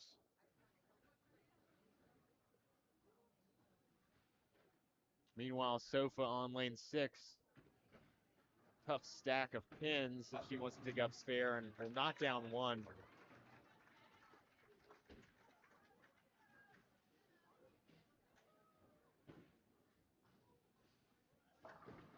A tough go for the Greeneville boys as we peek over at the scoreboards. And Evan Litchfield providing some support. 2 strikes in a row for Litchfield. And that will improve his total up past 121 entering the 9th frame. John Gilbert, a 109 through 7 frames. That's a tough double header that Dobyns-Bennett's having to deal with. Having Evan started off and then John being right behind him. That's 2 very tough, very good bowlers for Greeneville. It's a tough back-to-back. Look at Gilbert's last 4, 2 strikes, 2 spares from the left-hand side. Oh, man, that is brutal. A tough split here for John Gilbert, as he'll have that 4 and 10 pin left standing. We'll see if he can keep this up, though. He's got a stretch of clear frames going. Addison Phillips will pick up the spare on lane 8. That was much needed for her. And Gilbert can't pick up the spare on the gutter ball.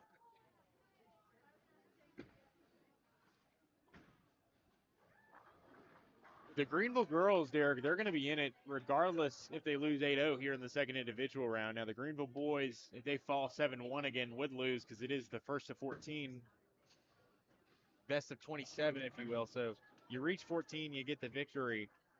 We'll monitor that. But if you can at least snag 2 points here in the second round, you're able to force it to go into the Baker games where anything can happen. Yeah, that's what you want to do. You want to force it in to where your whole team can come out here and help you. You don't want to just have the individual stuff. If you can force it to where your whole team can come back, combine, play together, play as one unit, and be able to beat the team, it's going to make the victory a lot sweeter. About to strike from Quentin Scalf there in lane 3. And Derek, here recently, the last 2 times we've seen Greeneville, they've done really well in the individual rounds, at least the boys. And they come back forcing that decisive Baker game. And each of the 2 times, it came down to that final game, and the opposing team won. But maybe today it's the inverse, right? Maybe you lose those 2 individual games, but you force it to go into the Baker game, and you're able to get some magic there late. And, you know, you talked about David saying that they're 1-0 on those 1 through 4 lanes. Maybe you strike some luck later in those Baker games, and you're able to pull out a victory even after falling in the first 2 rounds. Yeah, maybe it's a strategy shift too. Maybe they decided we need to focus more on practicing for the Baker games compared to practicing individually, because individually we're doing well. It's the Baker games we're struggling on. So maybe their strategy is if we can get into those Baker games, we'll be able to have a chance to win. Maybe that's exactly what Greeneville's looking for today. How about Madison Broyles coming in on lane 5? The substitution works out well for the Green Devils as she picks up the spare. And Nate Rickert will do the same on 3. It's so smooth there. Litchfield also on 4. Following his 2 strikes back to back, will fall 7 his first time.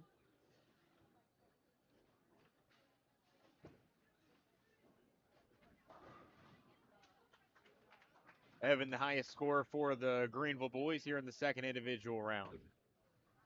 And Kylie Cruz directly in front of us will roll for the first time to begin frame 9. So nearing the end here of the second rounds. Evan Litchfield.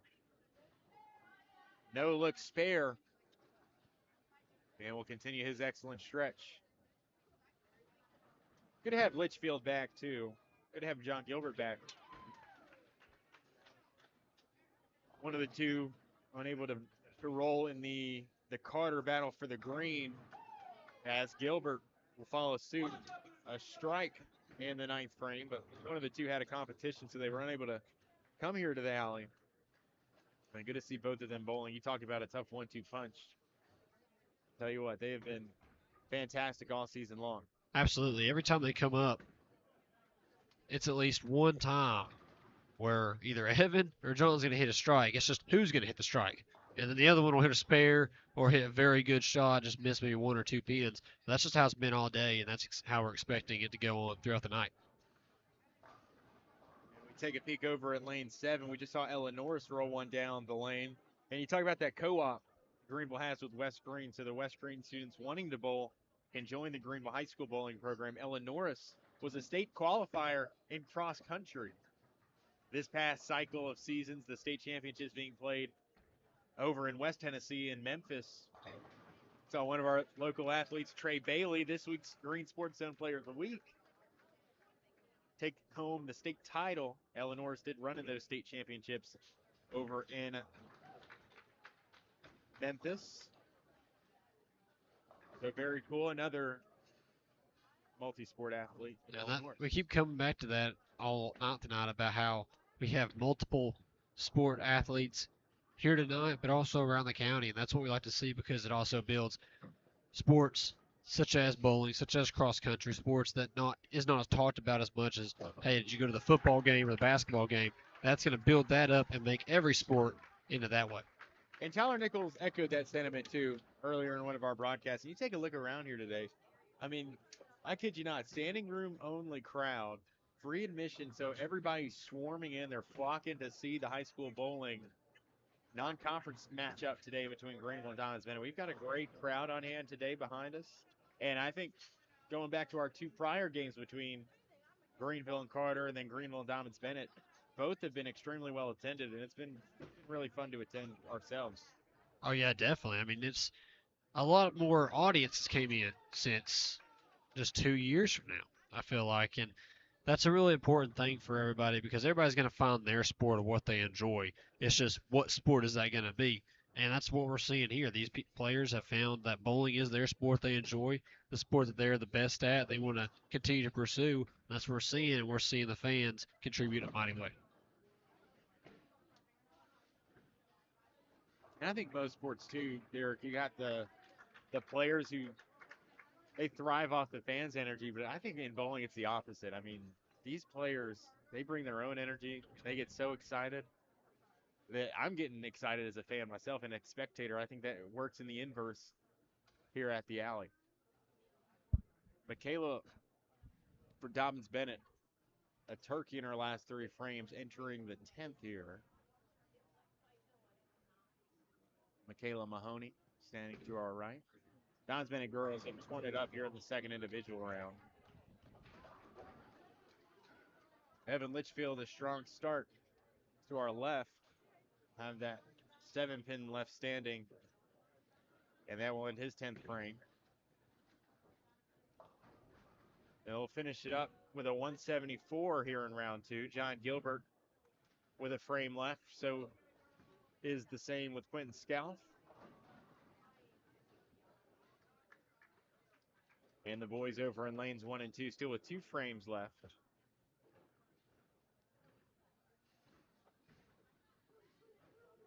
John Gilbert's roll down 3, and it's money for a strike. 2 in a row for John Gilbert. And he'll have 2 rolls left here in the 10th frame. That's a big, big momentum boost for John there. His last frame came out strong. This frame comes out strong, gets a strike, and now he's got 2 more opportunities to get something on the board. So that's exactly what you like to see. 5 total strikes for John here in the second round. Hayden Sandridge looking to lead the charge over in lane 2. And Gilbert with the first of his 2 extra rolls.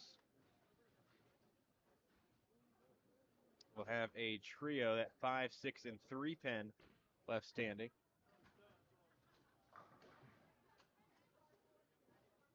Girls all but wrapped up to our right here. Still have Brianna Brown with 1 roll left. Brianna and Lily wrapping up their 10th frame. How about Brianna's second round? A 126. A chance at spare here in the 10th frame.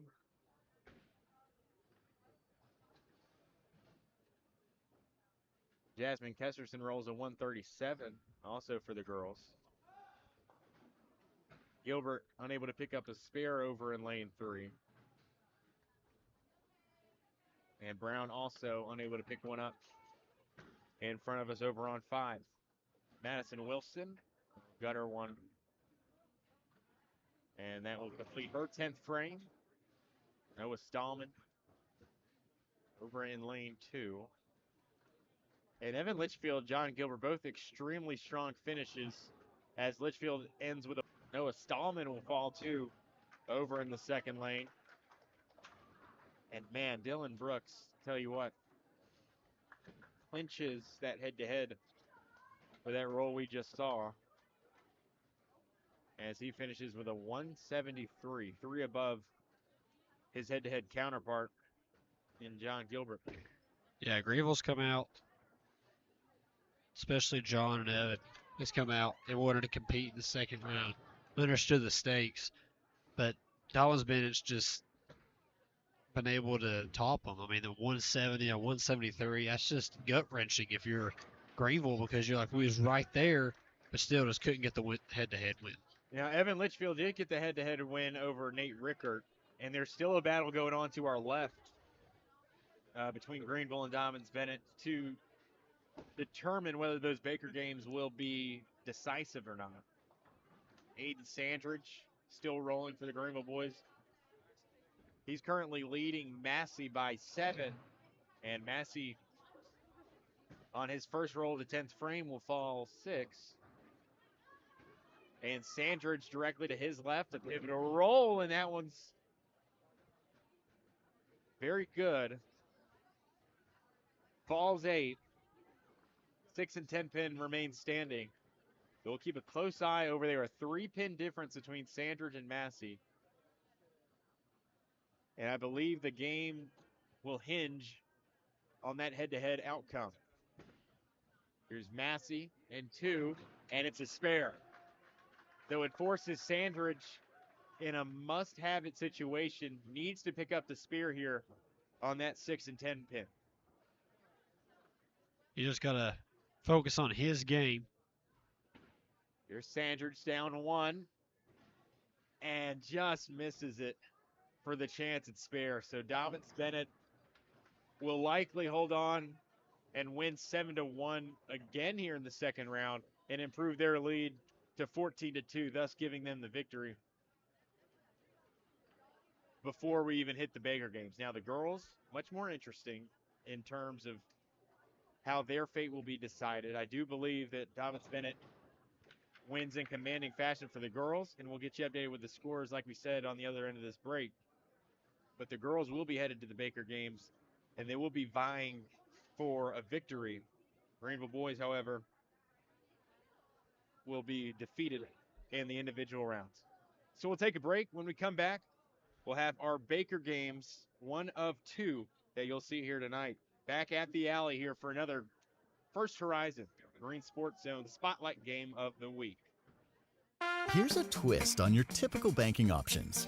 What if instead of choosing between a big bank or a small bank, you had one bank that's the best of both? That's First Horizon. Big bank muscle with small bank hustle. Big bank convenience and small bank connection. When the best of big meets the best of small, you get it all. To help you on the road to your horizon. First Horizon Bank. At Marathon Quick Stop Markets, you'll find a company that realizes that our customers are our biggest assets. We are a locally owned company, proud to serve our community. So we do everything with you in mind. We clean and sanitize our stores, provide a well-lit, monitored area to keep you and your family safe. You can always expect a friendly staff and a large selection of products with weekly specials. Stop in at a nearby Marathon Quick Stop Market today. Here's a twist on your typical banking options. What if instead of choosing between a big bank or a small bank, you had one bank that's the best of both? That's First Horizon. Big bank muscle with small bank hustle. Big bank convenience and small bank connection. When the best of big meets the best of small, you get it all. To help you on the road to your horizon. First Horizon Bank.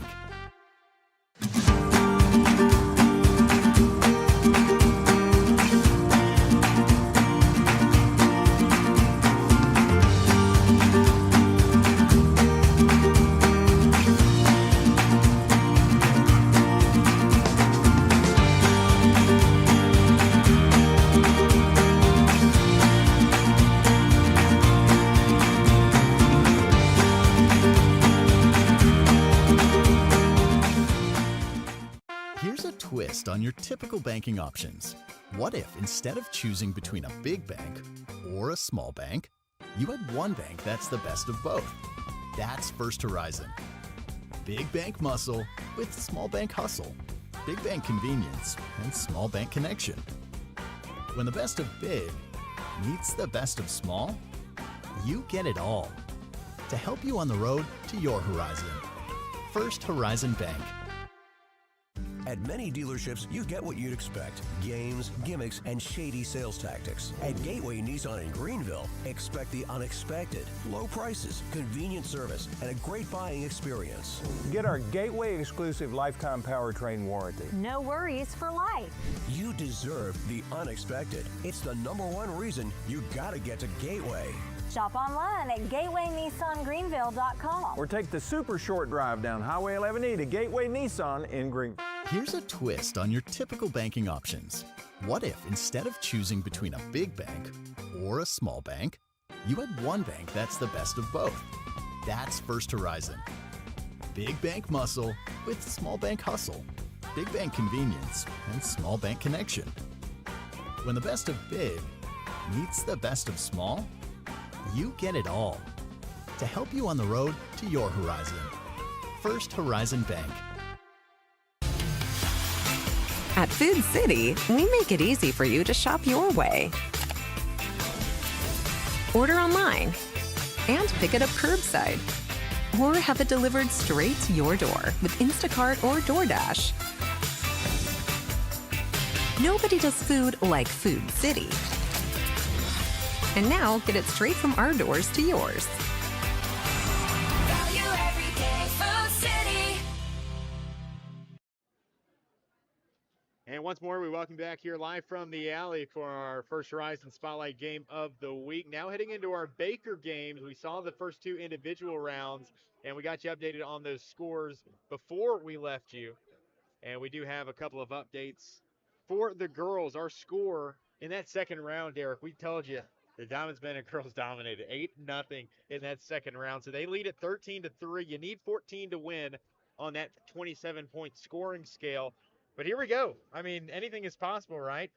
Rolling out the Baker games, it'll be Jasmine Kesterson, Addison Phillips, Lily Sofa, Carla McLeod, and Brianna Brown in the first of those Baker games. And if you're just now joining us, the way this works, after the individual rounds, we'll head into our Baker games. So frames 1 through 10, it'll be those 5 bowlers, and they'll go back to back to back to back. So it'll be the same one who rolls in the first frame will roll in the 6th frame. The same one who rolls in the 2nd will roll in the 7th, and so on and so on. So 5 bowlers, they each get 2 frames each. And I guess if you get to that 10th frame and you're able to get 3, you got a potential to earn some pins for your team, right? That's huge.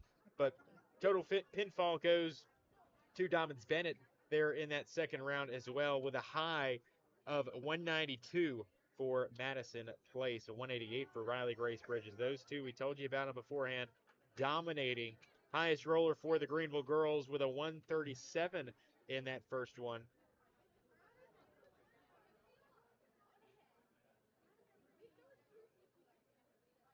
But just short as they get defeated 8-0 overall. But you still leave your chance in. Greeneville boys, I do believe, will be left in it too. I believe they picked up 2 with Evan Litchfield and Noah Stallman. So another situation we talked about practicing and improving in the Baker games. Very possible for a big comeback here, and it's an overall score. It's not so much individually head-to-head. You get bonus points for winning those Baker games.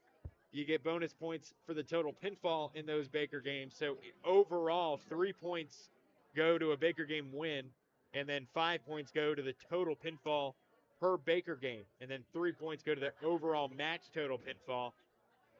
But anything is possible. You get a team that catches fire and Dobyns-Bennett slows down a little bit, you're able to take the match total pinfall, which is all scores combined for your team. I'll just say there's a chance. There's a chance indeed. Yeah, there's always a chance for either team to come out here. And from where we've seen how Greeneville boys and Greeneville girls, they've gotten hot and then cold. So if they can just get hot and consistently stay hot, they're definitely in this game. So for the Baker games alone, there is a chance of 8 points up for grabs, and then there's 5 for the total match. We'll see what happens here. Just heard from our friends over at Food City as you see them flash up on the screen as you're viewing it. Special people over at Food City. Shop your way. Head to Food City. Not too far away from us here. I might have to go. I got to go grab some groceries after this anyway. Why not do it at Food City? They're tremendous to us. Go see them. They'll take care of you for all your grocery needs and so much more. They're fantastic. So go check them out. 3 locations here in Greeneville, Greene County. And I will be headed there at the conclusion of our Baker games. And we do have an update on the boys' scores as well. And it also is in reach. So 13-3 in both games with the boys trailing by 10. We talked about how pivotal that 10th frame was for Noah Stallman. He bowls 2 strikes and single-handedly wills Greeneville into the Baker games where they're playing for Greeneville, both boys and girls. Yeah, definitely. I mean, both teams, you dug yourself a hole, a decently sized hole, so you're going to have to dig through it. But if we know of any team that can dig through it, it'll be this Greeneville team, coached by 2 of the better coaches that we know into the bowling industry. So they're going to come out here, they're going to compete, but they got a big hole to get through. So let's get things started here in the Baker games. The boys will be rolling in lanes 3 and 4, and the girls will be in lanes 5 and 6. Greeneville in lane 6. Jasmine Kesterson will get things going.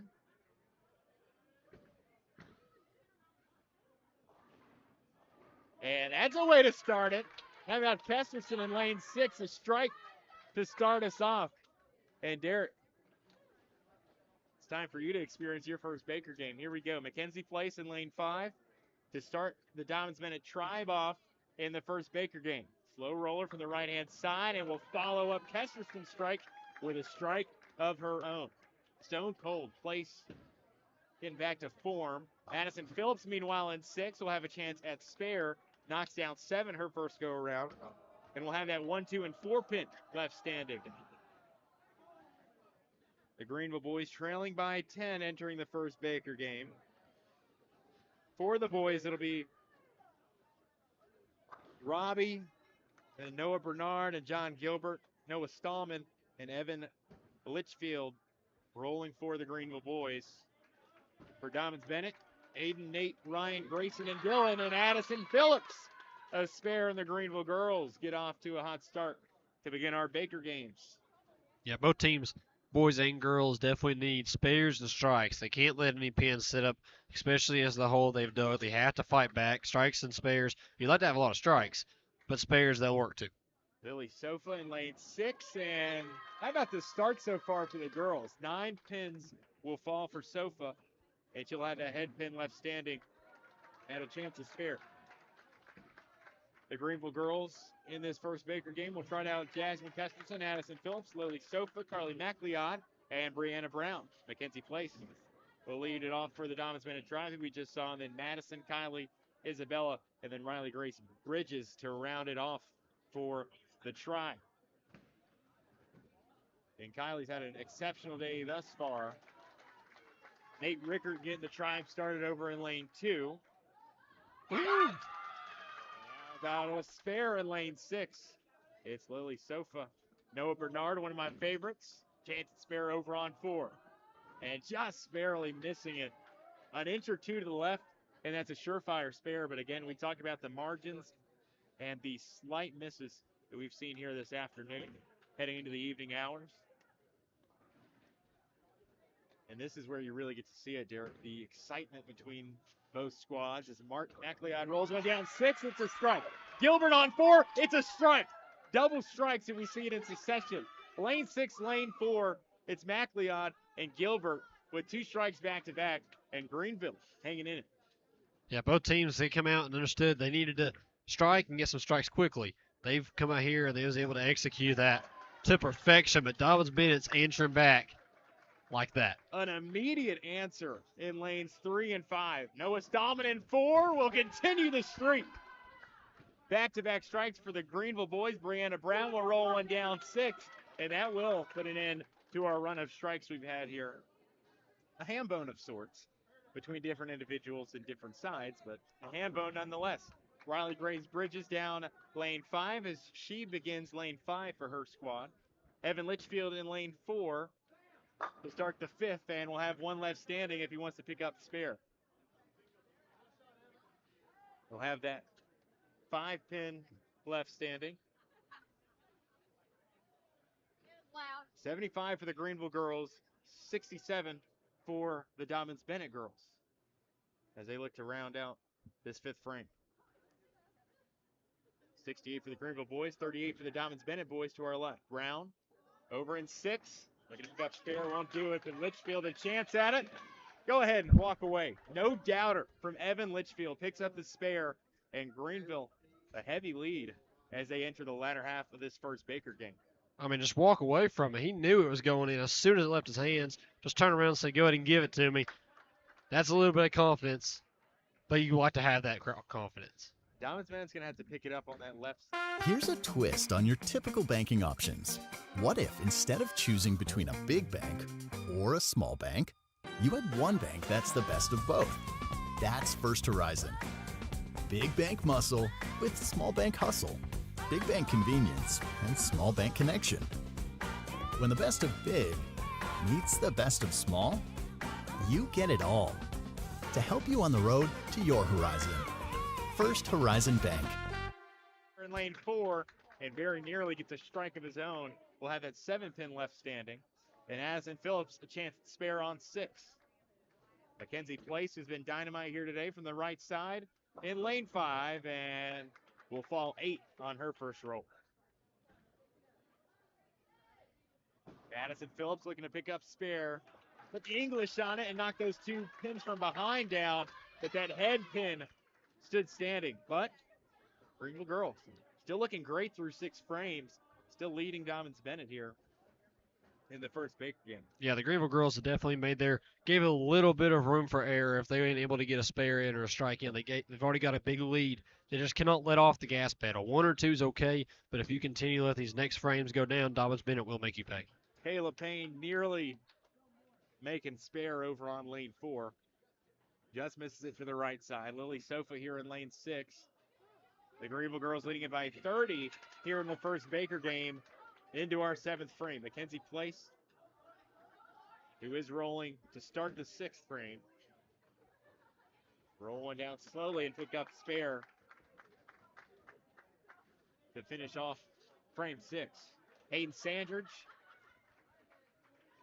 to begin frame 7 for the Greeneville boys. That late finish in the late pin action, and it's a strike for Sandridge. Lily Sofa here in 6 will pick up a spare. And you can feel the momentum increasing for Greeneville. Yeah, it's officially shifting away from the Dobyns-Bennett side over to the Greeneville side. Dobyns-Bennett looking a little defeated in this first round, and Greeneville keeps pouring it on. Tack one more on. It's a strike for John Gilbert, and it's Waka Waka Bazinga over in lane number 4. Carla McLeon right in front of us.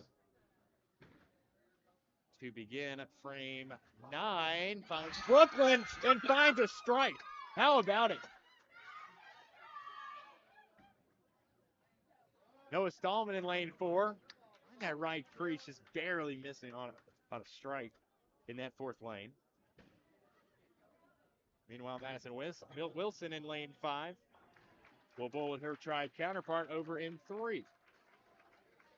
To the Greeneville girls, a 141 entering the 10th frame. Brianna Brown looking to ride the hot hand directly in front of us. To the right-hand side. Slow roller left side. And will find 7 on her first roll. Noah Stallman looking to pick up a spare and, just ever so slightly missing out to the right. You talk about those balls that just hug the end of the lane for what feels like an eternity. We saw that there with Stallman. Yeah, exactly. It was a foot away, it looked like, from the pin. It literally was just hugging the edge of that gutter, looked like, for a couple of feet. Just needed 1 extra foot, but it fell into the gutter. Litchfield looking for some late pin action, but that 1 left standing over in lane 4. And Kylie Price fires in a strike in front of us on lane 5. Dobyns-Bennett boys will respond along with the girls. The Greeneville girls at 155 here in the 10th frame. Brianna Brown a chance at spare and to keep things alive for the girls. Brown misses on spare, but Litchfield will pick one up in the 4th lane. Litchfield just has that confidence. We talked about it a lot. Every time he throws the ball down for a spare, he just turns around. He knows it's going to hit the pin. Nate Rickert, the smooth release from the left side over in lane 3. And we'll have that 3-pin between him and a spare. Evan Litchfield just to our left. To wrap up the 10th frame. 1 roll left for the Greeneville boys. And he will fall 7 to follow up that spare. So not bad. Not bad at all. Good outing for the Greeneville boys in the first Baker game. And it's just a way. It just completely rolls out of his hands, untouched, looked like, and then just spins perfectly. A couple of southpaw rollers here for Dobyns-Bennett. Riley Grace Bridges, Nate Rickert for their respective teams.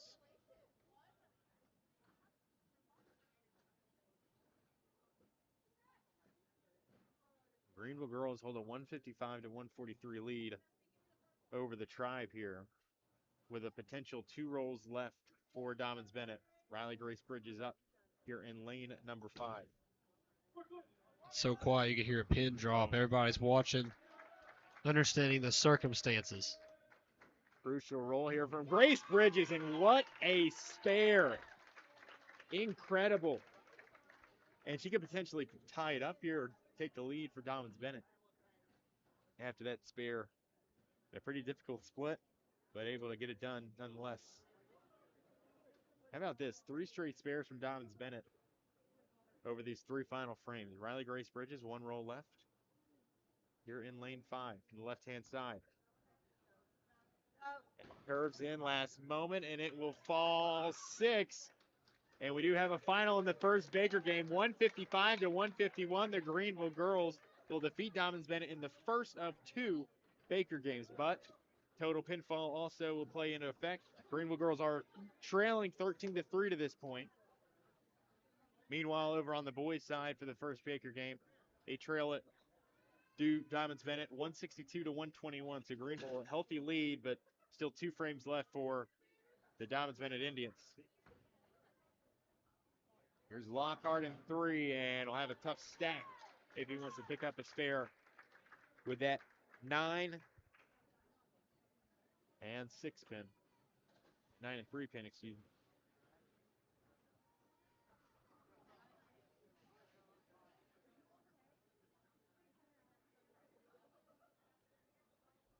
Grayson Lockhart looking to wrap up this first Baker game for the Indians. Still awaiting our score updates at the conclusion of this first Baker game. And we'll get you updated on that. It is first to 14 that wins. Dobyns-Bennett girls and boys both leading to this point 13-3. With the winner of that first Baker game receiving 3 points for their team. And Dobyns-Bennett will start this 10th frame off with 7 pins from Dylan Brooks. Then 2 points also go to the total pinfall throughout the 2 Baker games. A pivotal end here to the left of us. Every single pin counts.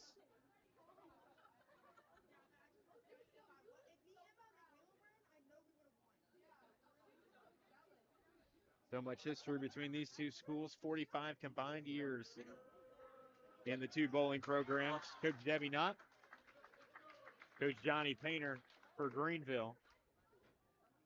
Both in anniversary years for the program. Substitution made for Dobyns-Bennett over in lane 3. And that will end the first Baker game. So a couple of updates when we come back. We'll take a break. When we come back, our final Baker game to round us out here at the Alley. But first, a word from our sponsor and our Marathon Quick Stop Markets. At Marathon Quick Stop Markets, you'll find a company that realizes that our customers are our biggest assets. We are a locally owned company, proud to serve our community. So we do everything with you in mind. We clean and sanitize our stores, provide a well-lit, monitored area to keep you and your family safe. You can always expect a friendly staff and a large selection of products with weekly specials. Stop in at a nearby Marathon Quick Stop Market today. Still awaiting a score update at the conclusion of our first Baker game, but we say hello and welcome back. Derek Tarleton, Matthew Palazzo saying hello once again from the alley here from Greeneville. Non-conference matchup between Greeneville and Dobyns-Bennett here in high school bowling action for your First Horizon Spotlight Game of the Week. A friendly reminder, later this week it'll be the West Greene Basketball Media Day. That will be your regularly scheduled Friday night game of the week as we live stream their alumni game from the gymnasium there. Also get to talk with coaches Alan Tolliver and Betsy Shaw during West Greene Media Day. Special reminder also, stay tuned into our social medias. High school basketball right around the corner beginning next week, and we've got media days all throughout our social medias. You can listen to player interviews, coaches interviews, and some highlights from those. We've been covering those the first half of this week, did South Greene today, so stay tuned for that content coming up. Greeneville basketball on Monday and North Greene basketball on Tuesday. So Greeneville started us off, and it's been a fun week covering those teams and still high school football as well. So we're kind of in the middle, on the cusp, if you will. Also, Friday night, we'll have some football coverage for you on our radio channels over the airways. It'll be Ryan Satan, Coach Carter making the 3.5-hour trip to Marion County for that South Greene football game. That coverage will begin at 7 o'clock Eastern, as that one gets kicked off at 7 o'clock Eastern. There'll be a difference in time zone, so a little unique situation there. Pre-game coverage will begin 7 o'clock Eastern with kickoff at 8 o'clock Eastern. Greeneville hosting White County, the first ever time those two programs will meet. Friday night at Burley Stadium. If you can't make it out, you can tune in. Ron, Pat, and Richard will have the call over on 99.5 WGRV. So plenty of action here to round out our week in local athletics. And again, head to our socials. Plenty of high school media day coverage heading your way. And let's start things off for Baker game number 2. To our left, Noah Stahlman, a strong start, falls 8 on his first roll. Greeneville needs to continue the consistency and hot pace that they had in that first Baker game. They need to continue it because Dobyns-Bennett has no momentum right now. Heads were hung low during that little break, so now they're going to have to come out here and continue to put the pressure on them. To put the pressure on them, we might see some history being made and a streak being broken. And again, I go back to what David told me earlier. Boys are 1-0 on that side of the floor, so maybe you strike some magic here late. Yeah, exactly. I mean, magic happens like crazy, especially when you're not expecting it. So we could see some magic happening, but you're going to have to finish this Baker game first. You can't look ahead. The emotions are high in this game. You got a rivalry team. You haven't been able to take off the top in a while. And you got the ability to take one off tonight. But you got to take care of business. You got to be focused on this final Baker game to really decide the game. Well, we do have an update in that girls game. After the first Baker game, Greeneville wins it, so the score is currently 13-6. But again, so much of that goes to total pinfall in those two Baker games. So the additional points and the overall match pinfall still need to be updated. But all that goes out the window with a Dobyns-Bennett win on the boys or the girls side of the floor. Jack, to start off Dobyns-Bennett in lane 4, following the Stahlman 9. And Jack with what looked to be a strike will knock down 9. Madison Broyles will get things started here in lane 5. Slow roller that hugs the right side of the lane and falls down into the gutter as we begin Baker game number 2 here on the right side. Both teams coming out. You can feel the energy from both teams. This game is a make or break style section that we've had tonight. Both teams want it really bad, so who can come out on top? We're about to figure it out. Crucial roll here in lane 4. Before we get to that, Madison Broyles will slide one down here in lane 5. Aiden Sandridge in 3. Sandridge off to the right. Just one pin knocked down. And how about that come from behind? Outcome from Broyles. A gutter ball in her first roll, but picks up the spare, knocking down all 10 on the second one. Still life for these Greeneville girls. Talk about shaking it off. You have not a great roll at all to get in the gutter, but then you're able to come back here and hit what would have been a strike if it was your first roll. Shakes the bad roll off, comes back, and answers. Ella Norris in lane 5, the cross-country state qualifier, right down Broadway, and we'll see 9 fall on her first roll. Aiden Sandridge over in lane 3, much like Madison Broyles, just the one pin that fell, but able to come from behind, knock 9 down to get the spare. And we go back and forth here. Oh my goodness. Late pin action in lane 4, and the Dobyns-Bennett boys get a strike. That was tremendous. Ella Norris just missing out on a chance of spare. And Isabella Smith directly in front of us at 10 pin left between her and a spare. Kayla Payne in lane 3. Not a bad first roll. Some late wobbly pin action in lane 4. And Madeline Lane will come into the Baker game number 2 for the Greeneville girls. Excellent roll. Knocks down 9. Kylie Place here in lane 6. We'll see 7 fall. That's a tough stack there if she wants to pick up spare. The Greeneville boys got a uphill to climb now. Trailing on the main night, also trailing on the scoreboard now by 11. They're going to have to come out and answer. Roll roller for Lane. You was talking about the fans, mostly every fan here now. Really, they wasn't sitting in their seats a minute ago. They were standing up watching the intensity that's happening right now. And a strike from John Gilbert continues to raise the stakes. Kylie Cruz in lane 5, and a late pin action will result in a Greeneville strike. Kylie Cruz, how about it?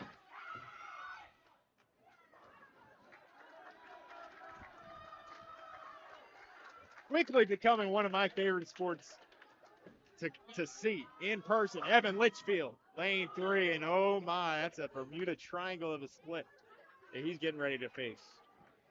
If anybody can face that, though, from what I've seen tonight, it is definitely Evan Litchfield. He's been able to come out of some unique predicaments, so it's very interesting to see now, can he come out of this one. 7, 5, and 10 pins left for Litchfield. Meanwhile, Brianna Brown in lane 5 knocks down 7. And through in lane 4. That's a tough spare. Litchfield to roll one down lane 3. Oh man, that's a tough one. That's a really tough split for anybody. Near impossible. And it makes it even more difficult where it's not the 1, 7, and 10 pin like we saw earlier. It's the 5, 7, and 10. So they're all backed up nearly on that back line. Reed comes in for the tribe on lane 4. A two-handed roll and knocks down 9. McKenzie Place directly in front of us, lane 6. We'll pick up the one needed for spare.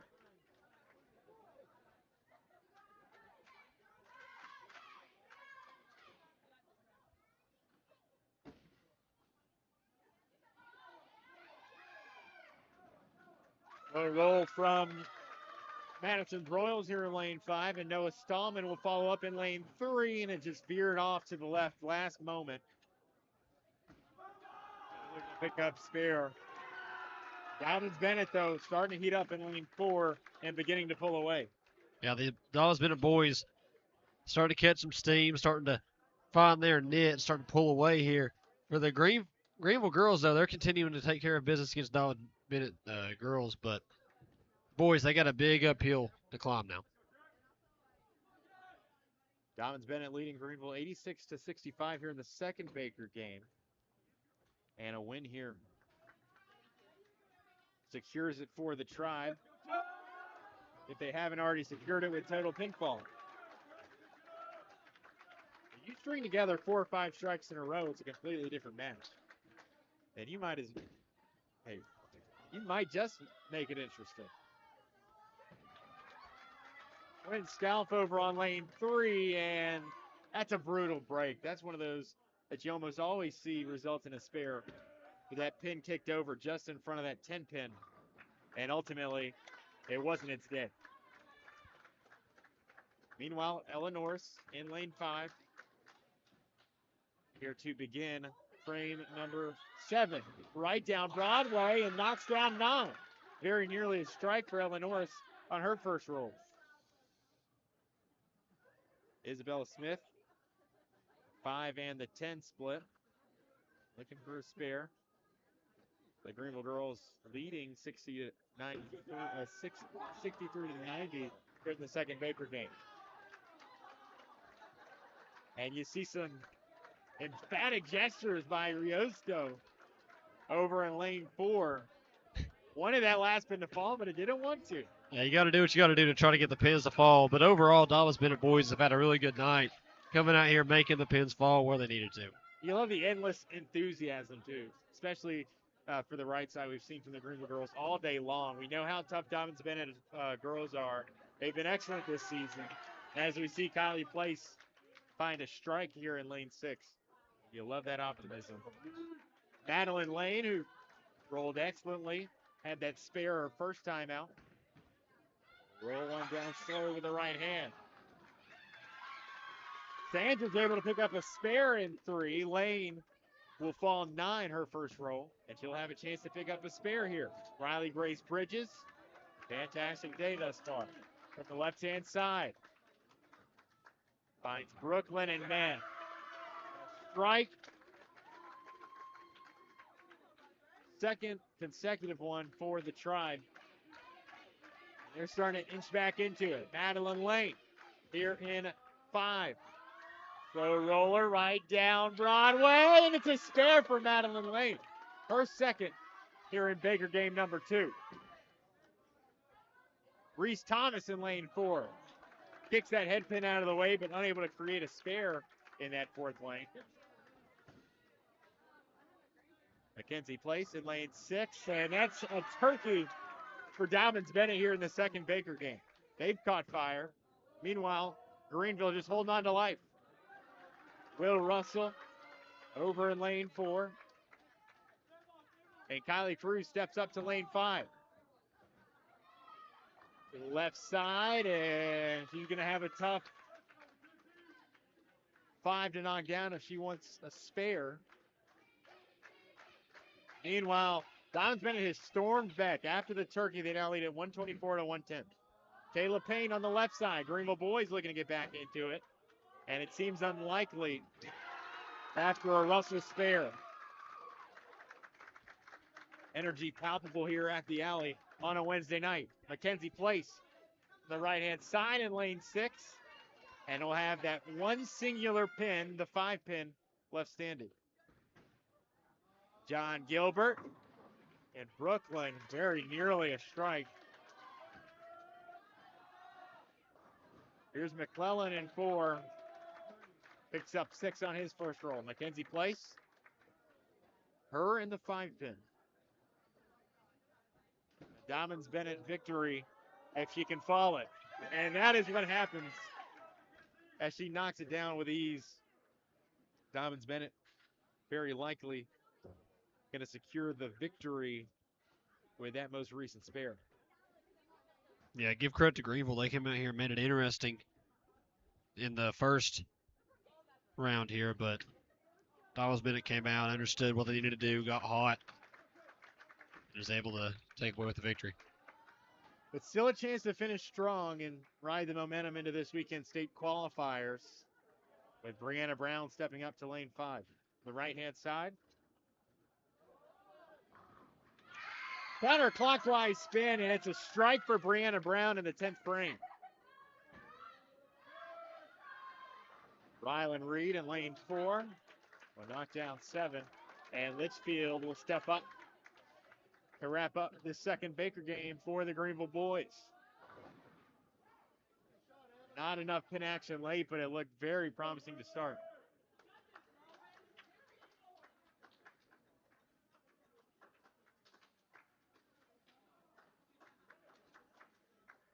Brianna Brown back up, following her strike. The crowd quiets behind her. Litchfield spares on 3. Brown down Brooklyn and can't get it to fall, but will have a chance to pick up a spare. And Reed, very impressive spare over on lane 4.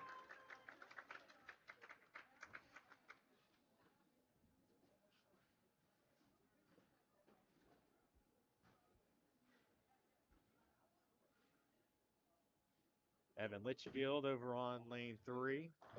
Right side, and it's 8 that falls after the spare.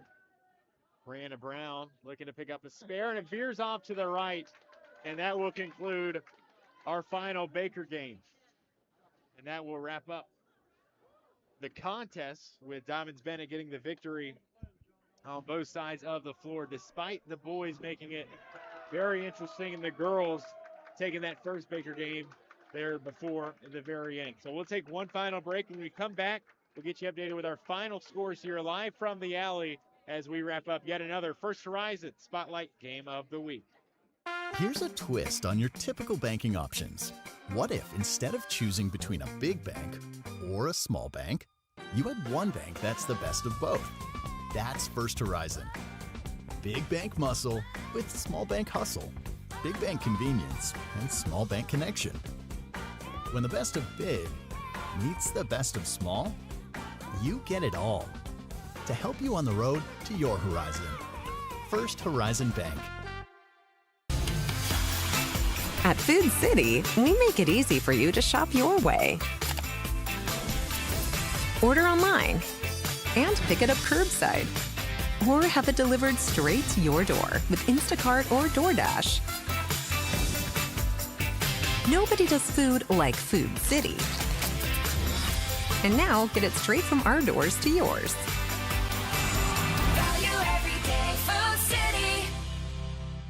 Here's a twist on your typical banking options. What if instead of choosing between a big bank or a small bank, you had one bank that's the best of both? That's First Horizon. Big bank muscle with small bank hustle. Big bank convenience and small bank connection. When the best of big meets the best of small, you get it all. To help you on the road to your horizon. First Horizon Bank. Your project needs power. Williams for unique lighting and every perfect light fixture. No one does lighting better. Williams Electric Supply. Well, we welcome you back here at the alley as we conclude tonight's broadcast. We do have our final scores. The Greeneville boys falling to Dobyns-Bennett by a final of 21-6, and the Greeneville girls falling to a similar score, 21-6 here on a Wednesday night. Nearly identical the way they played out.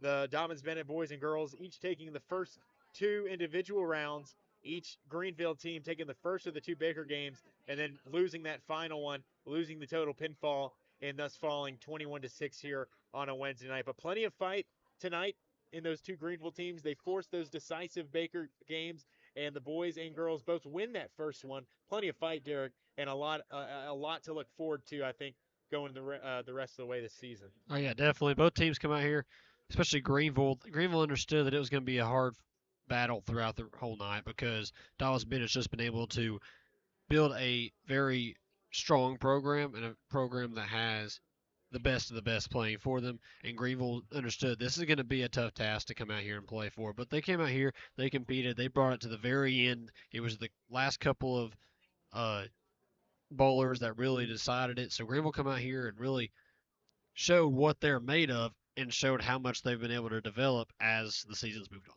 Well, from the very first pinfall to the last, we had action and we had excitement.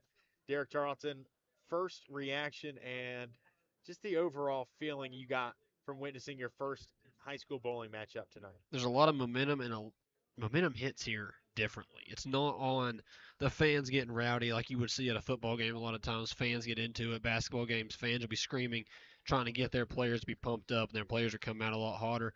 This was the players dictated the momentum and the tempo of the whole game, and the fans reacted to the players, and that's exactly what you like to see, especially in a bowling match that held this much intensity, had this much of a rivalry game to it, had these two pristine coaches coming out and showing what they're made of, showing what the team they could come out here and build with. So overall first reactions was the momentum is real in bowling, and the bowling heart for these players is real as well. So let's look at what's to come for these Greeneville boys and girls. This weekend, they'll be participating in an individual state qualifier. That starts on Saturday. The girls getting things started at 10 a.m. The boys will be rolling at 12:30. And then next week, they'll return the trip to Kingsport. They'll face off against Dobyns-Bennett at 4:15 over in Kingsport, and then face off against the Black Knights at 4:15 on Wednesday afternoon, a week from today. A matchup with Pigeon Forge that following Thursday, and they won't return home until Monday, November 24th, against Gatlinburg-Pittman at 4:15 here from the Alley, where they are exceptional and very hospitable. So with that being said, that will all but wrap up tonight's match. Once again, your final score: the Dobyns-Bennett girls 21, the Greeneville girls 6, and the Dobyns-Bennett boys 21, the Greeneville boys 6. For a full write-up and recap of today's game, you can visit our website at greensportzone.com. And for more stories about our upcoming games this weekend, our high school football action on your local radio airwaves, it'll be Greeneville and White County, live on the air on 99.5 WGRV. Kickoff at 7, coverage begins at 6. And then that South Greene and Marion County game a little bit later due to the time zone difference.